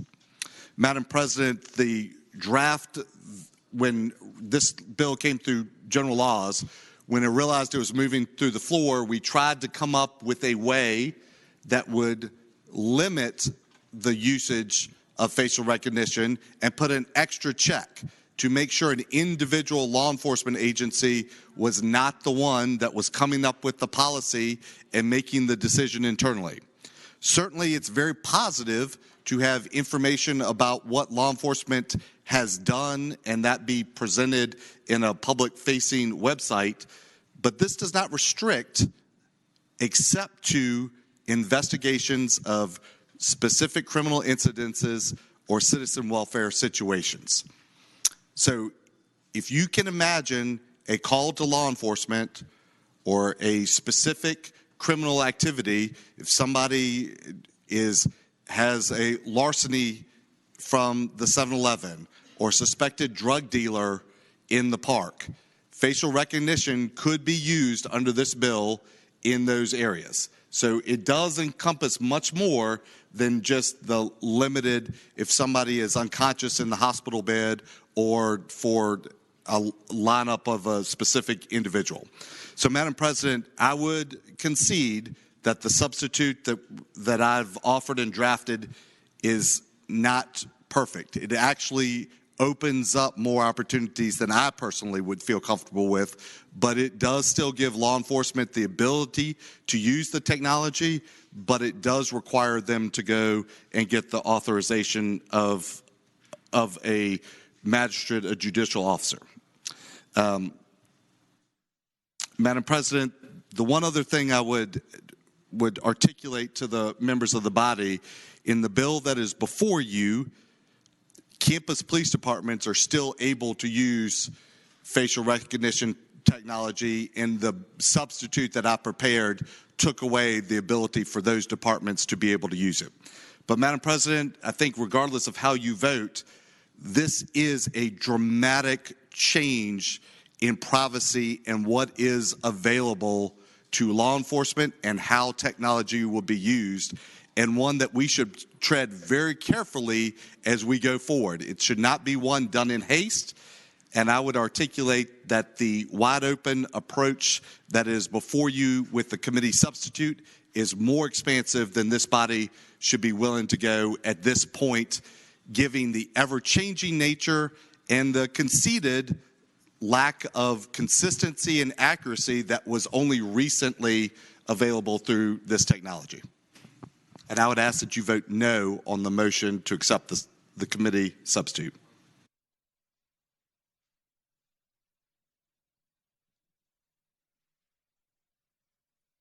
Again, the gentleman from Eastern Fairfax County, Senator Surville. Thank you, Madam President.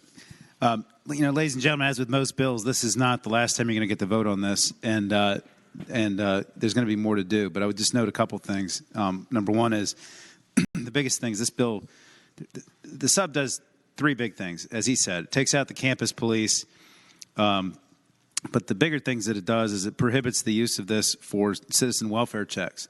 So if you got somebody who's in a hospital bed, they can't remember themselves, you got a senior citizen, can't say who they are, all that is out under the floor sub. Committee sub, all that's in. The second big thing it does is search warrants. And we don't use search warrants for this. Search warrants are when you know who you're after. You're going into somebody's house. You're going into somebody's office. You're going into a specific person's place. You don't issue a search warrant when you have no idea who the defendant is. So it's a clunky and obtuse way to use a search warrant. I would just note that today, you can search Facebook today and look at all the pictures you want today. You can actually go on Google and do a Google image search. You can actually take a picture, put it in Google, and it will tell you back everywhere that picture is all over the internet right now today. What this does is it only accesses publicly available pictures. It doesn't access any kind of private stuff. It accesses stuff that's already out there in public so that you don't have to, the computer can look at billions of things without you having to use human effort to do it. I would also just note that surveillance and monitoring is specifically prohibited. This is not, this technology is not like Minority Report. I don't know how many of y'all seen the movie Minority Report where he's walking through the mall and the cameras are picking him up and saying, here's where Tom Cruise is right now. That's not what this is. You have to be investigating a specific crime. And I would note that we have some additional amendments that are likely to be made when it goes over to the other side, and also on ours when ours goes back that have been suggested by some folks in the Black Caucus. Those are going to get made as the bill goes through, along with some consequences for misusing the technology. And so I would just hope we keep this thing moving along. But the floor sub is a very clunky, obtuse, limited way to use this technology, which is 98% accurate as found by the federal government in all kinds of testing. So I would just hope that we would stick with the committee sub and keep this bill moving. The question is, shall the committee substitute be agreed to? Those in favor will say aye. Aye. Those opposed, no. The chair is uncertain. This will be a recorded vote. Those who agree to the substitute, the committee substitute, will record their votes aye. Those opposed, no. Are the senators ready to vote? Have all the senators voted? Does any senator wish to change their vote? The clerk will close the roll. Ayes 26, noes 14. Ayes 26, noes 14. The committee substitute is adopted. Madam President. The senator from Eastern Fairfax County, Senator Sarabel. So I believe the parliamentary inquiry, I believe the floor sub's now out of order, right? Yes, sir, it is. Okay, then I'd move the bill be engrossed and advanced to its third reading.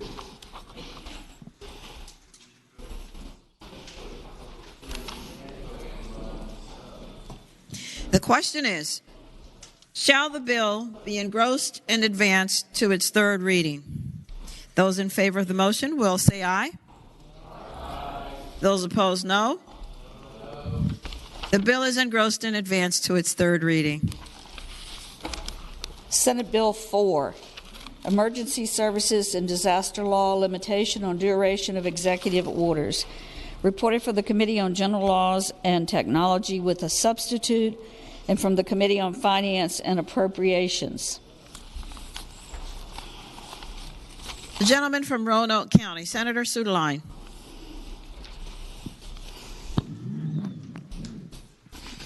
Madam President, quick inquiry. Is Senate Bill 4 now on third reading? It's still on second reading. Still on second? Yes, sir. Madam President, I move. The substitute? I thought we already adopted the substitute. No, Too we've done many a lot bills. this morning. All right, thank you, Madam President.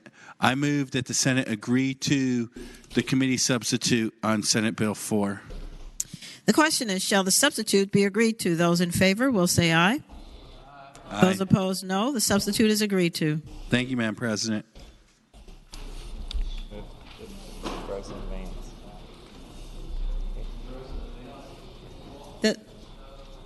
The gentleman again from Roanoke County, Senator Sudeline. Madam President, now that the substitute's been agreed to, I move that the Senate engross and advance Senate Bill 4 to its third constitutional reading. The question is, shall the bill be engrossed and advanced to its third reading? Those in favor will say aye. Aye. Opposed, no. The bill is engrossed and advanced to its third reading. Thank you, Madam President. Senate Bill 31, Virginia Land Conservation Foundation and Fund, appropriation for fund and budget bill, etc. Reported from the Committee on Agriculture, Conservation, and Natural Resources with a substitute, and from the Committee on Finance and Appropriations with a substitute. Gentleman from Western Fairfax County, Senator Marsden.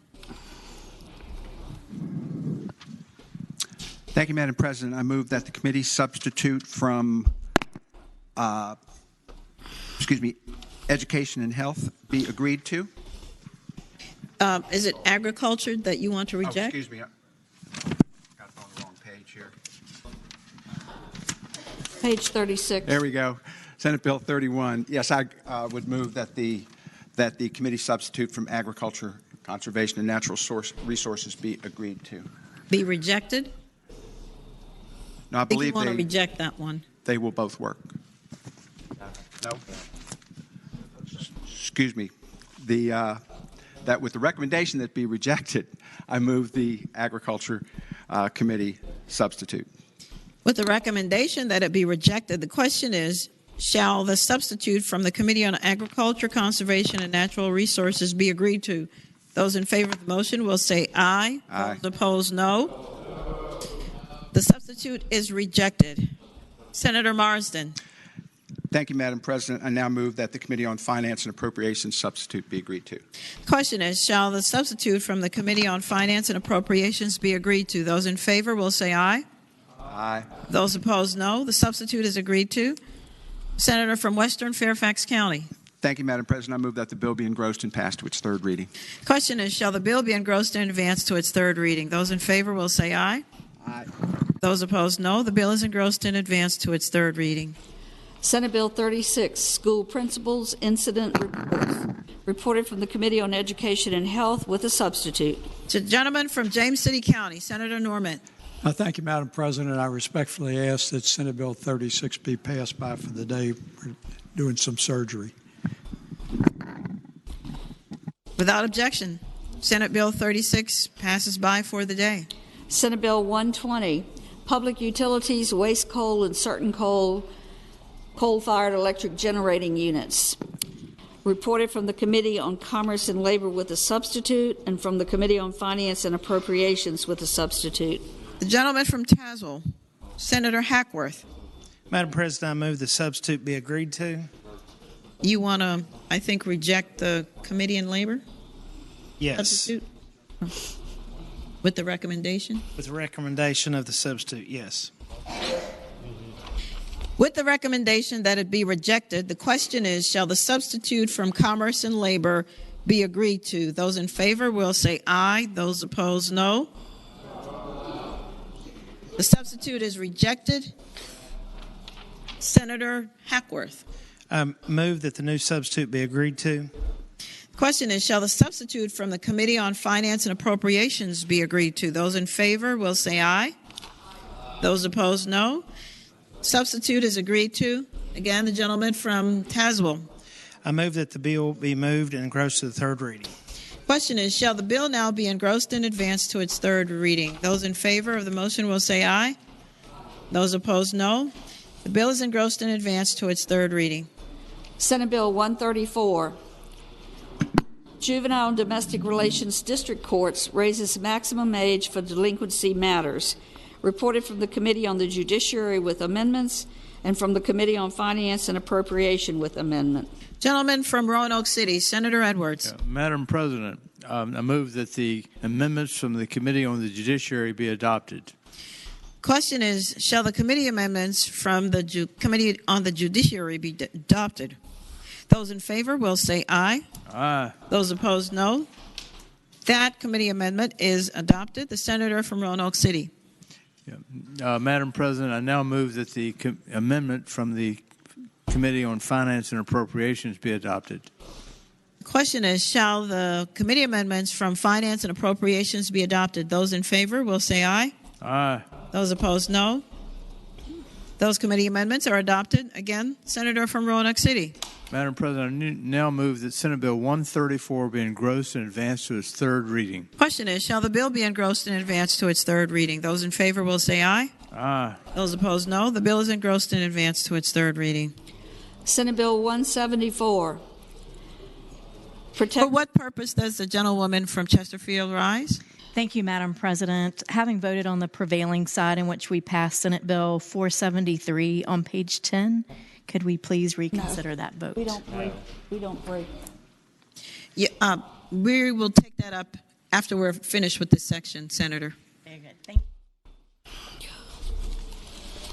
Senate Bill 174, Protective Orders, Permanent Contact Between Petitioner and Respondent. Reported from the Committee on the Judiciary with a substitute, and from the Committee on Finance and Appropriations with a substitute. The gentleman from Lynchburg, Senator Peake. Yes, thank you, Madam President. With the recommendation that it be rejected, I ask that we move the committee substitutes. From the Judiciary? From the Judiciary. With the recommendation that it be rejected, the question is, shall the substitute from the Committee on the Judiciary be agreed to? All in favor of the motion will say aye. Those opposed, no. No. The substitute is rejected. Again, the senator from Lynchburg. Yes, ma'am, Madam President. Now I ask that the substitute from the Committee on Finance be agreed to. The question is, shall the substitute from the Committee on Finance and Appropriations be agreed to? Those in favor will say aye. Aye. Those opposed, no. The substitute is agreed to. Gentleman from Lynchburg. Thank you, Madam President. I now move that the bill be engrossed and advanced to its third constitutional reading. The question is, shall the bill be engrossed and advanced to its third reading? Those in favor will say aye. Those opposed, no. The bill is engrossed and advanced to its third reading. Senate Bill 227, Misdemeanor Sexual Offenses Where the Victim is a Minor, Statute of Limitations, Penalty. Reported from the Committee on Finance and Appropriations. The gentleman from Rockingham County, Senator. Yes, this gentlewoman from Fauquier. Okay. He's got it. The gentleman from From Rockingham County, Senator Obenshain. Madam President, I move that the bill be engrossed and advanced to its third reading. Question is, shall the bill be engrossed and advanced to its third reading? Those in favor will say aye. Those opposed, no. The bill is engrossed and advanced to its third reading. Senate Bill 249, Sexual Abuse of Animals Penalty, reported from the Committee on the Judiciary with a substitute and from the Committee on Finance and Appropriations. The gentleman from Eastern Fairfax County, Senator Surville. Thank you, Madam President. I move the Judiciary Committee substitute. Question is, shall the substitute be agreed to? Those in favor will say aye. Those opposed, no. The substitute is agreed to. Gentleman from Eastern Fairfax County. Thank you, Madam President. I move the bill be engrossed and advanced to its third reading. Question is, shall the bill be engrossed and advanced to its third reading? Those in favor will say aye. Those opposed, no. The bill is engrossed and advanced to its third reading. Senate Bill 310, Plastic Firearms and Unfinished Frames, etc., Manufacture, Import, Sale, Transfer, etc., Penalties, reported from the Committee on the Judiciary with a substitute and from the Committee on Finance and Appropriations. The gentleman from Alexandria, Senator Eben. Thank you, Madam President. I move the committee substitute. Question is, shall the substitute be agreed to? Those in favor will say aye. Those opposed, no. The substitute is agreed to. The gentleman from Alexandria. I move the bill be engrossed and advanced to its third reading. Question is, shall the bill be engrossed and advanced to its third reading? Those in favor will say aye. Those opposed, no. The bill is engrossed and advanced to its third reading. Senate Bill 313, Cannabis Products Retail Sale of by certain pharmaceutical processors and industrial hemp processors, reported from the Committee on Rehabilitation and Social Services with a substitute. There are two floor substitutes and a floor amendment to the first floor substitute.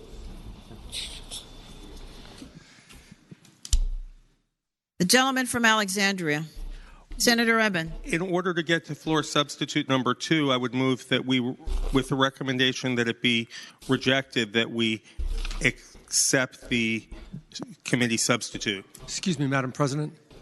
Point of order. Yes, sir. The gentleman, the junior senator from Richmond City. Madam President, I understand that there are 2 floor amendments in the nature of a substitute. Which one will be taken up first?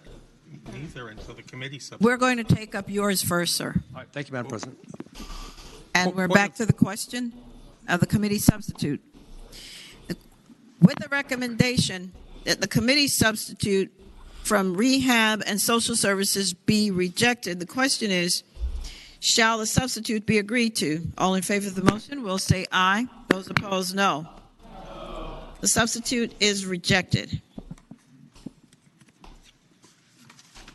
And now the gentleman from Richmond, the junior senator from Richmond City, Senator Morrissey. Thank you, Madam President. Madam President, in order to get the first floor amendment in its proper procedure, I'd ask that we take up the amendment to the substitute, and that amendment, and I would move that amendment. Hold, sir. It's pretty good. We need to take up his floor substitute first.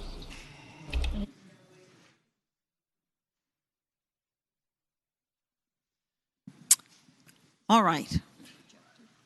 The junior senator from Richmond City. Thank you, Madam President. What Madam we're going President, before the body right now is a floor amendment in the nature of a substitute. Yes. Authored by myself. There is an amendment, a one-word amendment to that substitute. Would it be appropriate to take that up at this point? No. First, we have to take up the amendment number 1. The floor substitute amendment number 1. All right. Certainly. Ladies and gentlemen of this body, when SB... want to waive the reading of that first. Yes, Madam President. Waive reading of the floor amendment in the nature of a substitute. Yes, sir. The question is, shall the reading of the floor amendment be waived? Those in the substitute, in the nature of a substitute. Those in favor will say aye. Aye. Those opposed, no. The reading of the amendment is waived. Senator Morrissey. Thank you, Madam President. Madam President, members of the body, when SB 313 was initially introduced, it authorized the Cannabis Control Authority to allow for both pharmaceutical. Now, Senator, I believe you're going to move the substitute. Yes. Madam President, I'm going to move the floor With an amendment explanation. to the substitute and speaking to it. Yes, sir. All right, thank you, Madam President. When SB 313 was originally introduced, it authorized the CCA to allow for both pharmaceutical and hemp processors to process marijuana for adult use. Subsequently, in committee, that hemp processors were taken out. What this substitute does is puts in hemp manufacturers as one of the entities, in addition to the pharmaceutical group, to process marijuana. And here's the reason for that. There are the pharmaceutical processors, or sometimes known as the medicinal processors. They are all out of state. They are the 4 different groups. One is headquartered in Boca Raton, Florida, one in Brunswick, New Jersey, one in Maryland, one in Delray Beach, Florida, and a 5th one, if it's used, is from New York City.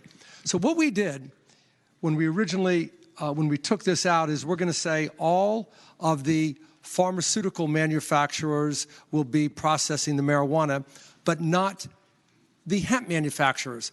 And ladies and gentlemen, do you know where the hemp manufacturers are from? Right here in the Commonwealth.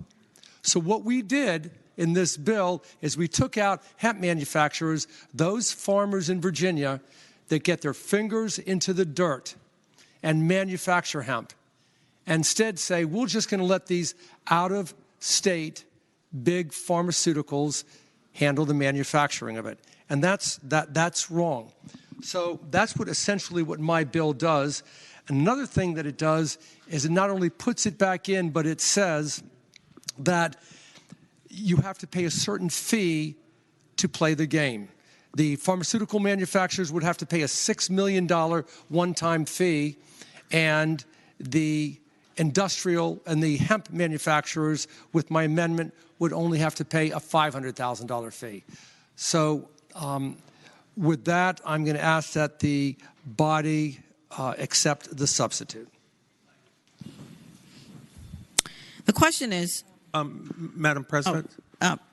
the senator from Alexandria? Speaking against floor substitute number 1. The senator has the floor.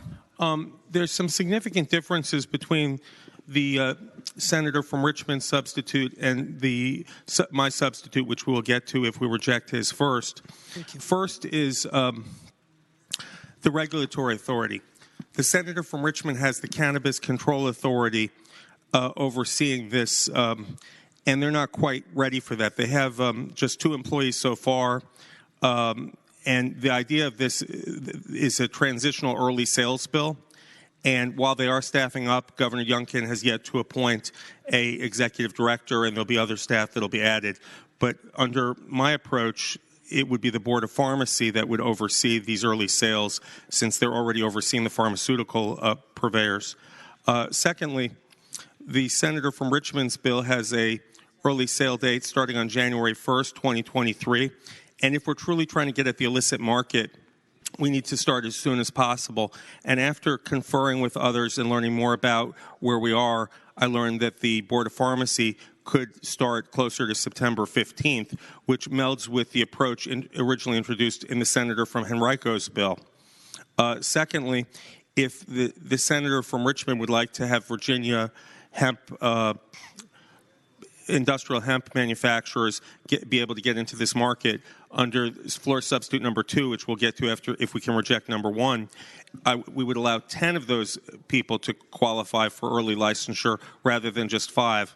Fourth, there's what I call a kill switch in my bill, and this is very, very important because it ties it to the passage of a larger cannabis marketplace bill, because without the passage of the larger cannabis marketplace bill, it would have the pharmaceutical and selected hemp people just have the market in perpetuity without any other licenses being issued. So for those reasons, I would ask that we reject floor substitute number 1, and there's room for evolution of floor substitute number 2 further as it goes through the process. But with that, I ask that we reject floor substitute number 1. The gentleman from Prince William, Senator McPike. Thank you, Madam President. Speak to the substitute. The senator has the floor. Thank you, Madam President. I would urge the body to reject the substitute in order to get to the original patron's substitute number 2. As he's articulated, he's actually, in his substitute, doubling the opportunity for industrial hemp that is not in substitute 1. So you got to remember that. And there's additional ramp-up time for the industrial hemp process, so there's actually more market that the senator from Alexandria is creating under his substitute. And so we've been working to try to coordinate this as best as possible to make sure that there's best transition. He's laid out that. He took the feedback in both Rehab and Social Services Committee as well as the additional feedback in Finance Committee to, I think, bring a substitute that addresses many of the concerns. And I'd urge the body to reject the substitute before us so we can get to the patron's substitute number 2. Thank you.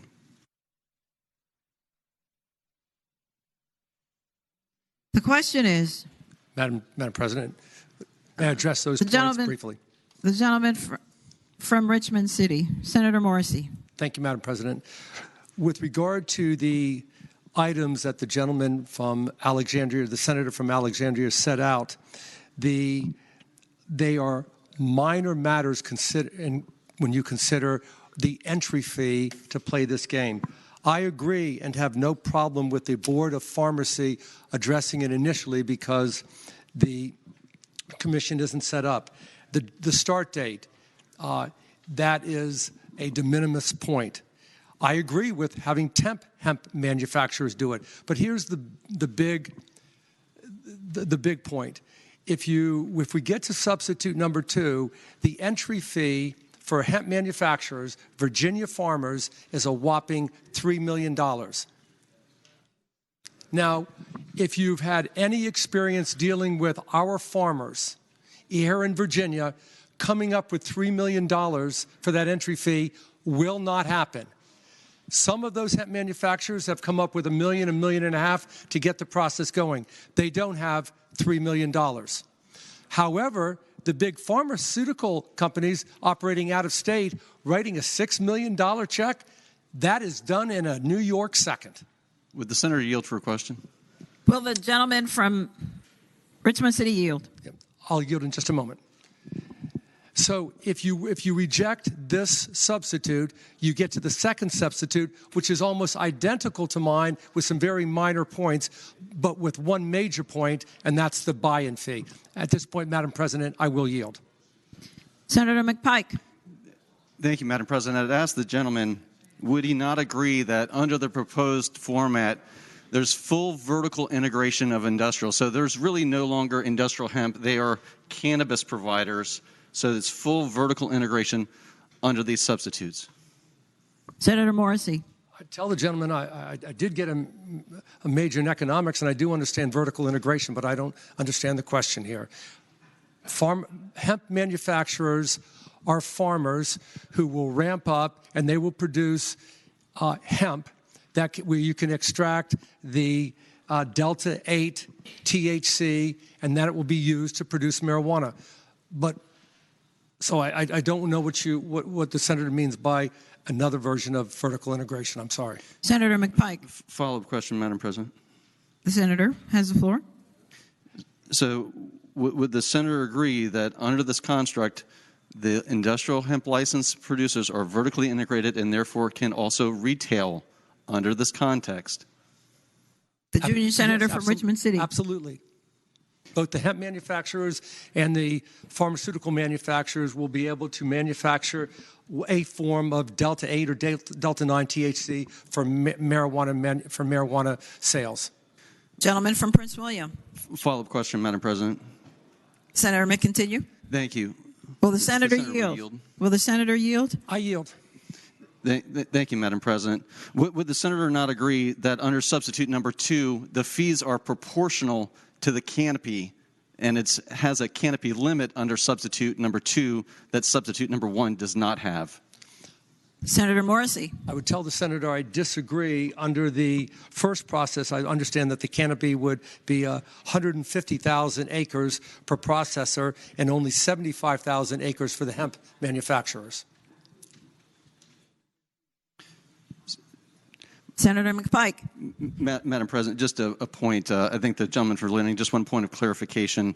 It is square feet, not acres. But thank you. Thank you.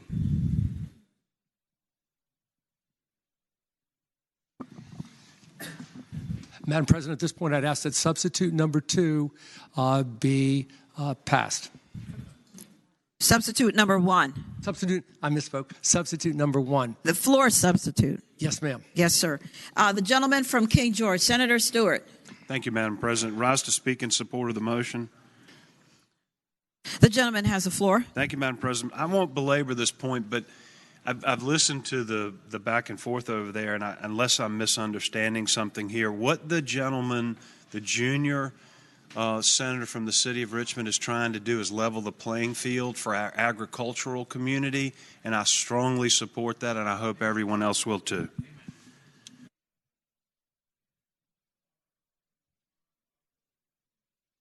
The gentleman from Alexandria, Senator Eben. If no one else wishes to speak. Senator has the floor. Okay, speaking again briefly against the floor substitute number 1. I think it's important to know that the second substitute does level the playing field by charging a proportionate fee based on the square feet in canopy for the eventual grower and seller of retail cannabis. There's full vertical integration, millions of dollars to be made. The people who qualify, the hemp purveyors who would qualify, are large operations that have already processed more than 40,000 pounds of industrial hemp. They've been in business before. They've invested millions in their operations. The fee that's proposed is commensurate with the fee based on square footage of canopy of the pharmaceutical purveyors. So it really is a level playing field, and it includes retail. I hope that we will reject. They will have twice as many have the opportunity to participate. The hemp purveyors. Madam so President, I hope that we'll would the reject gentleman floor yield for a substitute question? number 1. Madam President, would the gentleman yield for a question? Will the gentleman from Alexandria yield for a question? I yield. Senator Morrissey. I would ask the senator that earlier I mentioned 4 pharmaceutical manufacturers based in other sister states, large operators such as Susi, Rise, Greenleaf, Columbia Care, all of whom you would agree can easily write a check for $6 million. Is that correct? Senator from Alexandria. I would say that while they may have the resources to write the fee based on anticipated earnings for getting into the market early, that I believe that the limited number of industrial hemp operators also have the ability to write a check based on the investments that they've made to date. The junior senator from Richmond City. Would the senator yield for a final question? Will the senator from Alexandria yield? I yield. Senator Morrissey. Thank you, Madam President.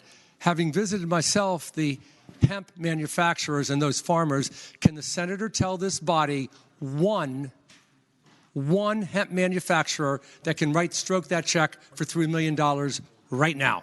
One. Senator from Alexandria. Golden Piedmont would be that one. Pardon me?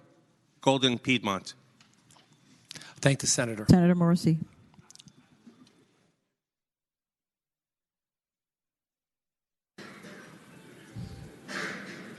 The question is, shall the floor substitute be agreed to? Those in favor of the motion will say aye. Aye. Those opposed, no. No. The ayes have it. The motion is agreed to.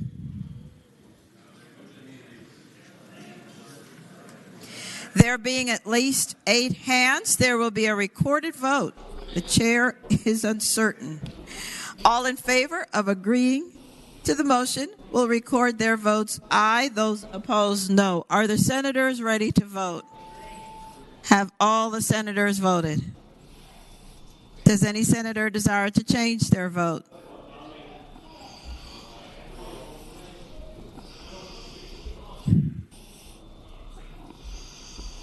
The clerk will close the roll.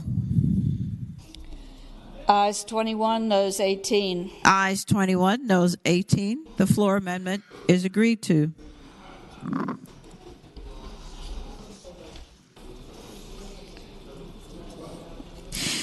And now the floor substitute from Senator Eben is out of order. Madam President, The point of junior parliamentary senator from inquiry. Richmond City, Senator Morrissey. Point of parliamentary inquiry, Madam President. There was a floor amendment to the first substitute that changed it from $1 million entry fee to $500,000. I don't believe that has been taken up. Is this the proper time to take it up? I'm seeing that it is. Yes, sir. All right. Madam President, ladies and gentlemen of the body, if you'll look at the floor amendment. You're going to waive the reading of the floor. Madam President, I move the waiving of the one-word amendment. The reading of the one-word amendment. The question is, shall the reading of the floor amendment be waived? Those in favor will say aye. Those opposed, no. The reading of the amendment is waived. Senator Morrissey. Thank you, Madam President. Madam President, on line 36 of the first floor amendment, it substitutes $500,000 for $1 million, which is a fee to the Department of Taxation. I'd move that amendment at this point. Question is, shall the floor amendment be agreed to? Those in favor will say aye. Aye. Those opposed, no. The floor amendment is agreed to.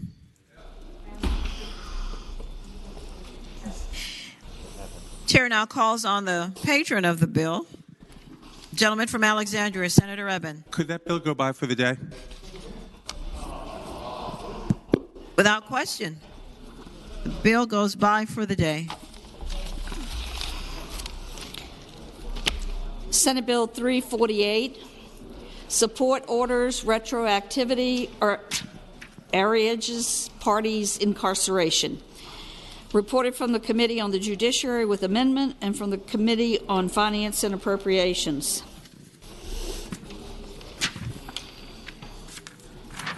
The gentleman from Eastern Fairfax County, Senator Surville.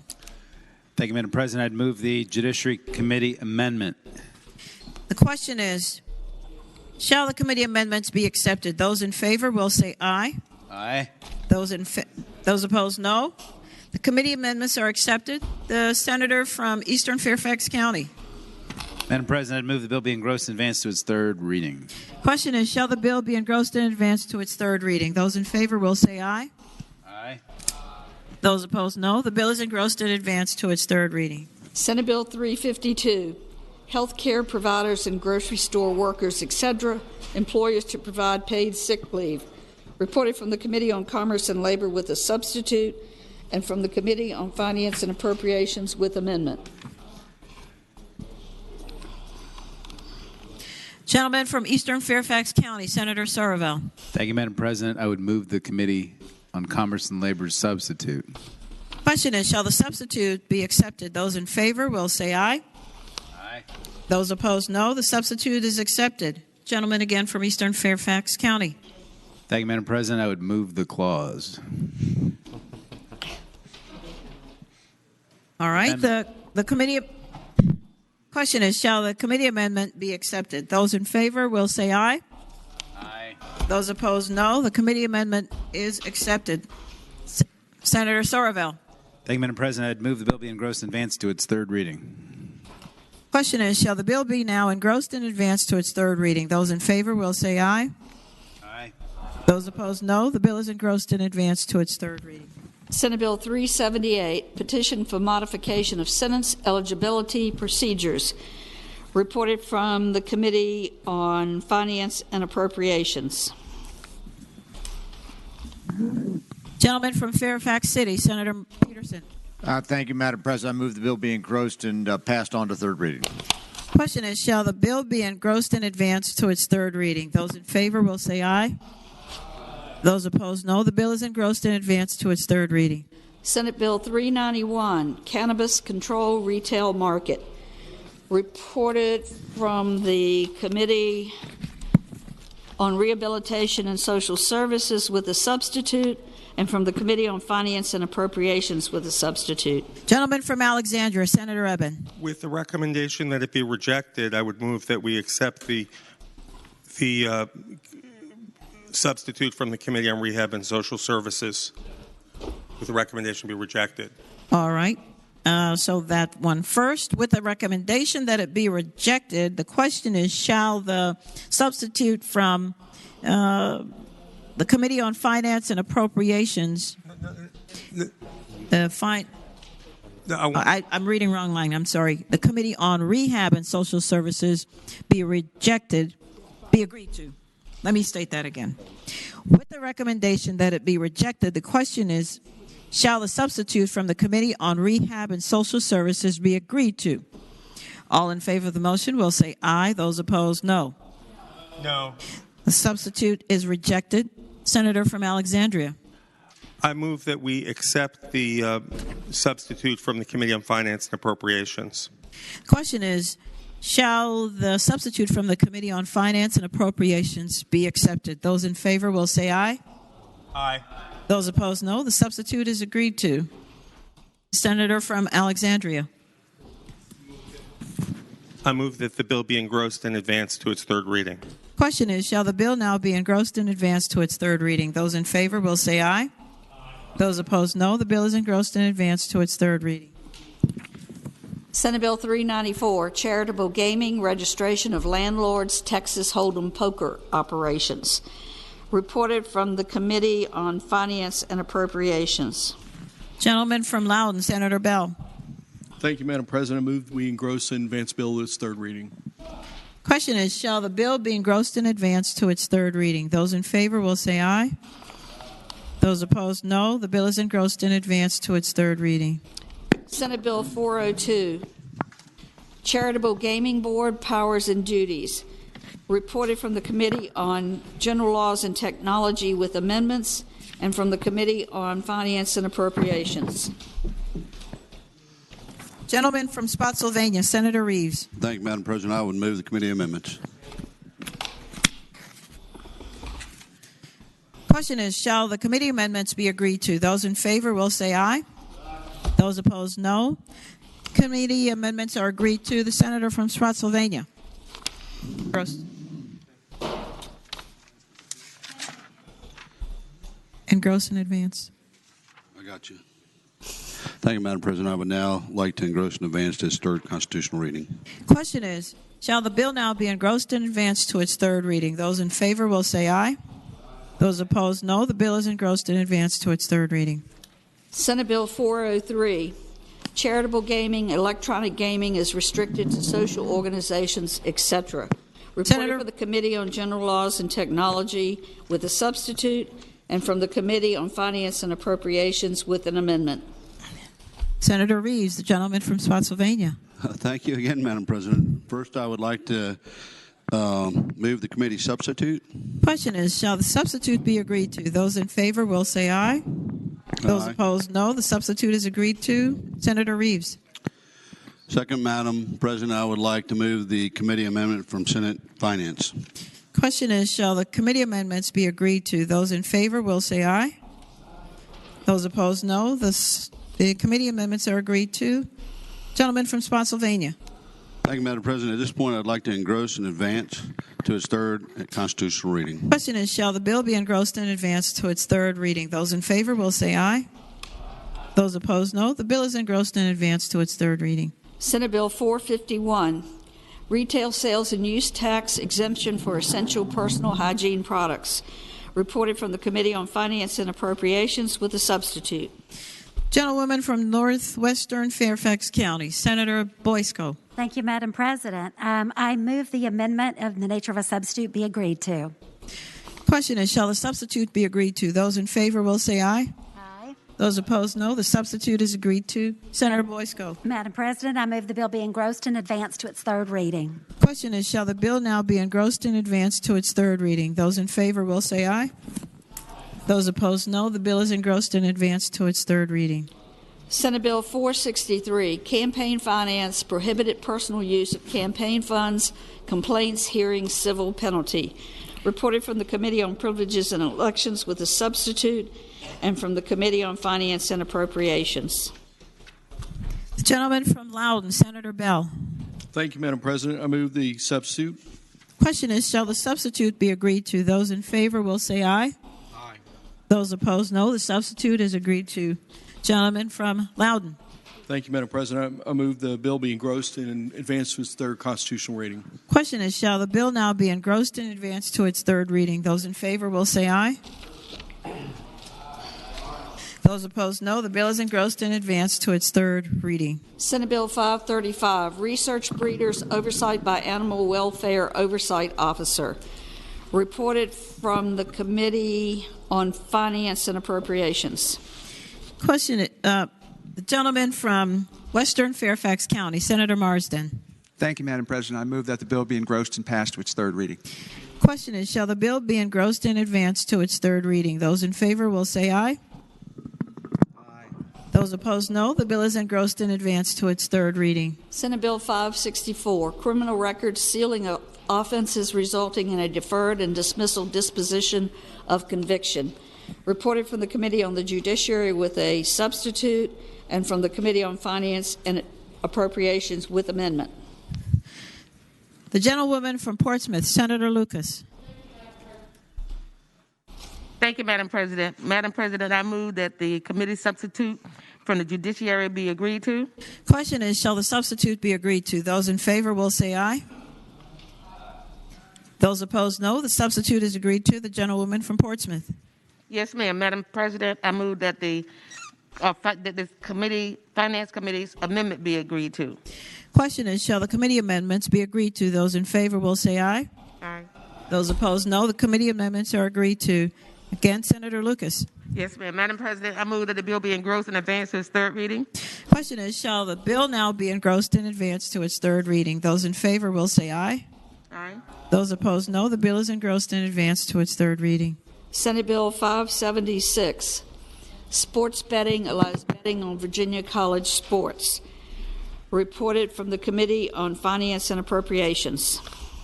Gentleman from Williamsburg, Senator Mason. Thank you, Madam President. I move the bill be engrossed and advanced to its third reading. Question is, shall the bill be engrossed and advanced to its third reading? Those in favor will say aye. Those opposed, no. The bill is engrossed and advanced to its third reading. Senate Bill 591, Cannabis Shape Prohibitions, reported from the Committee on Rehabilitation and Social Services with a substitute, and from the Committee on the Judiciary with a substitute, and from the Committee on Finance and Appropriations with a substitute. Have fun. The gentleman from Augusta, Senator Hanger. Thank you, Madam President. This bill got around a bit. Madam President, with the recommendation that it be rejected, I move the adoption of the substitute from Rehab and Social Services. All right, one at a time. So you're wanting to, with a recommendation that you reject? Recommend to be rejected. With the recommendation that it be rejected, the question is, shall the substitute from the Committee on Rehab and Social Services be agreed to? Those in favor of the motion will say aye. Those opposed, no. No. That substitute is rejected. Senator Hanger. Thank you, Madam President. With the recommendation that it be rejected, I move the adoption of the substitute from the Judiciary Committee. The question is, shall the substitute from the Judiciary Committee be adopted? Those in favor of the motion will say aye. Those opposed, no. No. That is also rejected. Senator Hanger. Thank you, Madam President. I now move that the substitute from the Finance and Appropriations Committee be agreed to. The question is, shall the substitute from now the Committee on Finance and Appropriations be agreed to? Those in favor will say aye. Aye. Those opposed, no. The substitute is agreed to. Senator Hanger. Thank you, Madam President. I now move that the bill be engrossed and advanced to its third reading. Question is, shall the bill now be engrossed and advanced to its third reading? Those in favor will say aye. Those opposed, no. The bill is engrossed and advanced to its third reading. Senate Bill 598, College Partnership Laboratory Schools Application and Establishment, reported from the Committee on Education and Health with a substitute. There are 4 floor amendments, and then it was reported from the Committee on Finance and Appropriations. The Senate will be at ease.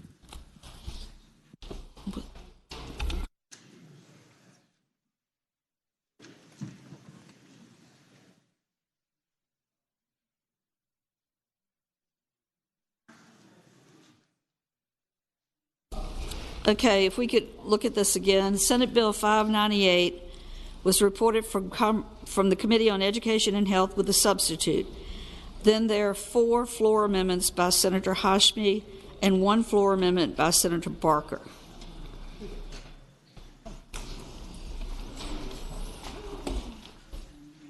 Yeah.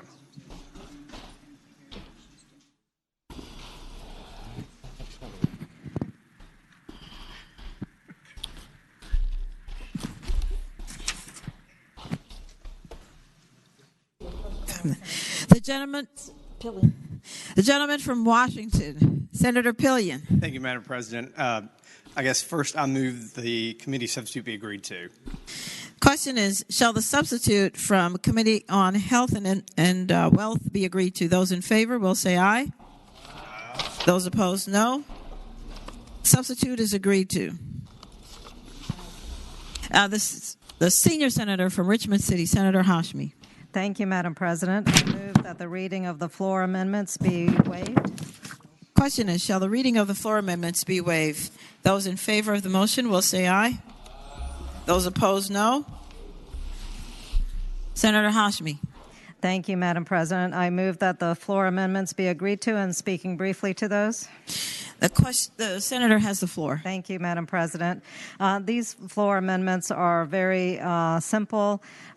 In committee, we had made the change to make sure that our private institutions of higher education are related to those that are nonprofit and would be able to participate in the college lab school process. We just wanted to make sure that we define it even further, that these private institutions are those that are tag eligible. This is a request specifically coming from our State Council of Higher Education. So 2 of those amendments are related to that. The 3rd amendment on line 40 is reiterating that individuals and entities who engage in supporting the work of our college institutions as they establish the lab schools, that these entities will have no management or governing authority over the lab school. And then finally, the 4th amendment is simply a technical edit to the language of the bill. And with that, Madam President, I move that we agree to these amendments. The question is, shall the 4 amendments be agreed to? Those in favor will say aye. Aye. Those opposed, no. The floor amendments are agreed to. Gentleman from Southern Fairfax County, Senator Barker. Yes, Madam President, I move that we waive the reading of the floor amendment. Question is, shall the reading of the floor amendment be waived? Those in favor will say aye. Aye. Those opposed, no. The reading of the floor amendment is waived. Senator Barker. Madam President, I move the adoption of the floor amendment, and speaking to that motion. The senator has the floor. Thank you. This floor amendment is basically what is affectionately known as the clause, making sure that we have there is funding before this would be adopted into the code of Virginia. And with that, I renew my motion that we adopt the floor amendment. The question is, shall the floor amendment be adopted? Those in favor will say aye. Aye. Those opposed, no. No. The noes have it. The floor amendment is okay. Apparently the chair is uncertain. This will be a recorded vote. The question is, shall Senator Barker's floor amendment be agreed to? Those in favor of the motion will record their votes aye. Those opposed, no. Are the senators ready to vote? Does any senator desire to change their vote?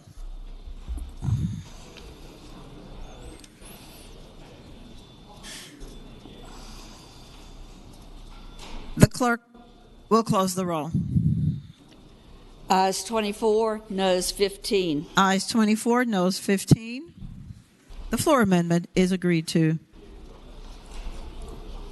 Gentleman from Washington, Senator Pillion. Thank you, Madam President. Madam President, I move that bill be engrossed and advanced to its third reading. The question is, shall the bill now be engrossed and advanced to its third reading? Those in favor will say aye.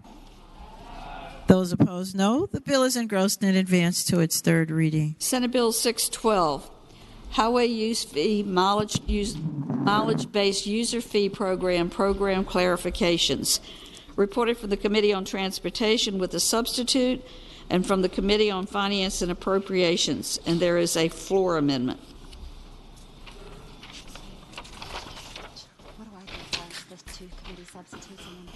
The gentlelady from northwestern Fairfax County, Senator Boysko. Thank you, Madam President. I'm unsure of the order in which we should agree to these, so we're going to do the substitute first. Okay. I move the finance substitute. Transportation. I'm sorry, the Committee on Transportation substitute be agreed to. Question is, shall the substitute from the Committee on Transportation be agreed to? Those in favor will say aye. Those opposed, no. The substitute is agreed to. Senator Boysko. I move the floor amendment be agreed to and waive the reading. The question is, shall the reading of the floor substitute be waived? Those in favor will say aye. Aye. Those opposed, no. The floor amendment reading is waived. Senator Boysko. Thank you. I move the floor amendment. And speaking to it? This is just technical language that takes... Senator has the floor. Thank you, Madam Chair. This floor amendment conforms the privacy language to the same as in SB 237 that was sponsored by the gentleman from Prince William County. And there are some technical amendments from the folks at VDOT. It does not change the substance of the bill at all, but was offered by the leadership of the DMV. And I move the amendment. Question is, shall the floor amendment be accepted? Those in favor will say aye. Those opposed, no. The floor amendment is accepted. Madam President. Senator Boysko. I move the bill be passed and engrossed to its third and final reading. The question is, shall the bill be engrossed and advanced to its third reading? Those in favor will say aye. Those opposed, no. The bill is engrossed and advanced to its third reading. I would like to remind members with the ayes and noes if you would either use your mic or speak louder. Some of us are getting older. Senate Bill 624, Home Health Workers Providing Agency-Directed Services, Employers to Provide Paid Sick Leave.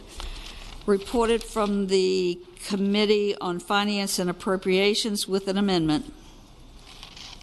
The gentlelady from Arlington, Senator Favola. Thank you, Madam President. With mixed emotion, I move that we agree to the amendment from the Committee on Finance and Appropriation. Question is, shall the committee amendment be agreed to? Those in favor will say aye. Aye. Those opposed, no. The committee amendment is agreed to. Senator Favola. Thank you, Madam President. I now move that the bill be engrossed in advance to its third reading. Question is, shall the bill now be engrossed in advance to its third reading? Those in favor will say aye. Aye. Those opposed, no. Bill is engrossed in advance to its third reading. Senate Bill 631, Fair Labor Standards Act, Overtime Employer Liability. Reported from the Committee on Commerce and Labor with a substitute, from the Committee on Finance and Appropriations with an amendment, and there is a floor substitute.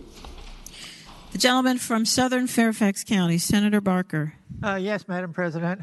With a recommendation that it be rejected, I move the substitute from the Committee on Commerce and Labor. With the recommendation that it be rejected, the question is, shall the substitute from Commerce and Labor be agreed to? All in favor of the motion will say aye. Those opposed, no. No. The substitute is rejected. Senator Barker. Madam President, I move that with a recommendation that it be rejected, I move that the amendment from the Committee on Finance and Appropriations be adopted. So, be rejected? With a recommendation that it be rejected, I move the amendment to be adopted. So, question is, with the recommendation that it be rejected, shall the committee amendment from Finance and Appropriations be agreed to? All in favor of the motion will say aye. Those opposed, no. The amendment is rejected. Gentleman from Southern Fairfax County. Thank you, Madam President. I move that we waive the reading of the floor substitute. Question is, shall the reading of the floor substitute be waived? Those in favor will say aye. Aye. Those opposed, no. The reading of the floor substitute is waived. Senator Barker. And Madam President, I now move that the floor substitute be adopted. And speaking to that motion, the Senator has the floor. Madam President, members of the Senate, ever since 1938, there's been a federal law dealing with overtime pay for individuals, particularly low to moderate income individuals, that has been administered under the Fair Labor Standards Act. Up until last year, we did not have this issue addressed in the same way in our code. There was a bill that came through last year that adopted a measure, and basically it was represented that it was primarily to be able to give people access to court readily and to make the process move a little more smoothly. However, there were a number of things that were not revealed when the bill was presented to the Senate. And so this is a measure to try to clean up things a little bit and make sure that we are consistent and that there is integrity in the process here. What this substitute does is it brings it back to being making sure that those people who have under the Fair Labor Standards Act and from a federal perspective have the same protections but no more protections under the state provision, and that we take one category of workers who are not under the Fair Labor Standards Act but have been under the Railway Labor Act. These are individuals who work for derivative carriers in airports around the Commonwealth, and they would be included as well because they have no protections as it relates to overtime. And with that, I would renew my motion that the floor substitute be adopted. The gentleman from King George, Senator Stewart. Will the gentleman yield for a question? Well, the gentleman from... Certainly. Senator Stewart. Thank you, Madam President. And I apologize, but it's very difficult to hear over here for some reason, and I've got the volume turned up. But specifically, I read the substitute, Madam President. I would ask the gentleman, does this now allow local governments to pay employees or give them comp time instead of the actual monetary amount? Yes, it Senator does. Barker. Yes, it does. Thank you. Madam President, one other question. Will the gentleman from Southern Fairfax County yield? Yes. Senator Stewart. The other matter is, are there any substantive changes from the way it came out of committee in this floor substitute? Any substantial changes from the way it came out of committee? Because, again, I just couldn't understand the gentleman. I'm sorry. Senator Barker. Hopefully now you can understand me here. But actually, there are two changes. One was that we had discussed it at the committee level, trying to bring coverage to people who work in airports around Virginia, and that is done in this substitute. And also, we're setting up a work group to work on issues that are still unresolved at this point over the next year. So those are the two things, and that would be under the Secretary of Labor out of the administration here. Senator from Roanoke City, Senator Edwards. Madam President. Gentleman from Roanoke County, Senator Sudeline. I was trying to hear the senator from Southern Fairfax, but I was unable to hear anything that was just said. And I don't know if it's an audio problem or what. The mics on this side are not working correctly. Jonathan is working on them right now. Oh. Thank you, Madam President. That was Madam Clerk. 1, 2. Madam President. The gentleman from Rockingham County, Senator Obenshain. Madam President, given the significance of this bill, I wonder if the patron would mind letting it go by temporarily That would until be we fine. get the audio working. Yeah, that would be fine. Without objection, Senate Bill 631 goes by temporarily. That's on page 54.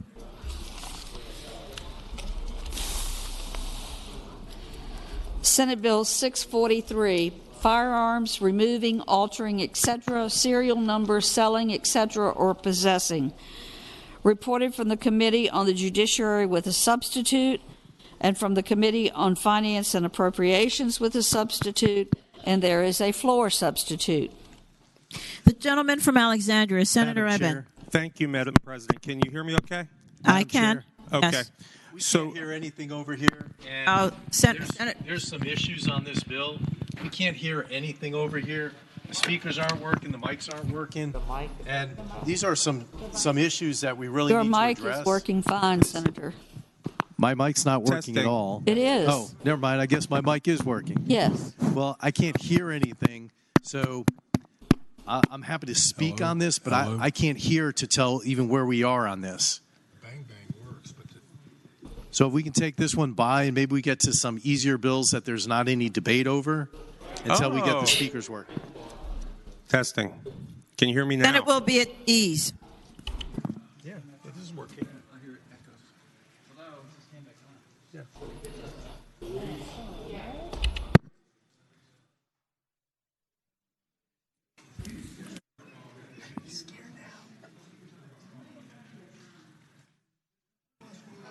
I'm going to lower the fee. I'll lower the fee. The chair calls on the gentlewoman from Portsmouth, Senator Lucas. Thank you, Madam President. I don't know if you can hear me, but Madam President, I move that the Senate do now adjourn until 11 o'clock tomorrow, and that we adjourn in memory of Connor Garster. Question is, shall the Senate adjourn until 11 o'clock tomorrow in memory of Connor? Announcements. 1 second. We will hold on that and go to announcements first. Although that's not debatable, but apparently we're going to do that. Today, Monday, February 14th, the Committee on Commerce and Labor will not meet. The Finance and Appropriations Subcommittee on Health and Human Resources will not meet. This is a change. Health and Human Resources will not meet. Tomorrow, Tuesday, February 15th, the Finance and Appropriations Subcommittee on Economic Development and Natural Resources will meet at 7:30 a.m., Subcommittee Room 1, 5th floor, Pocahontas, Senators Marsden, Ruff, Howell, Saslaw, Hanger, and Barker. The Finance and Appropriations Subcommittee on General Government will meet at 7:30 a.m. in Subcommittee Room 2, 5th floor, Pocahontas, Senators Peterson, Newman, Lucas, Vogel, Locke, and Eben. The Committee on Finance and Appropriations will meet at 9 a.m., Committee Room B, Pocahontas. The Democratic Caucus will meet at 10:30 a.m., Senate Room 1 in the Capitol. The Republican Caucus will meet at 10:15 a.m., Senate Room 2 in the Capitol.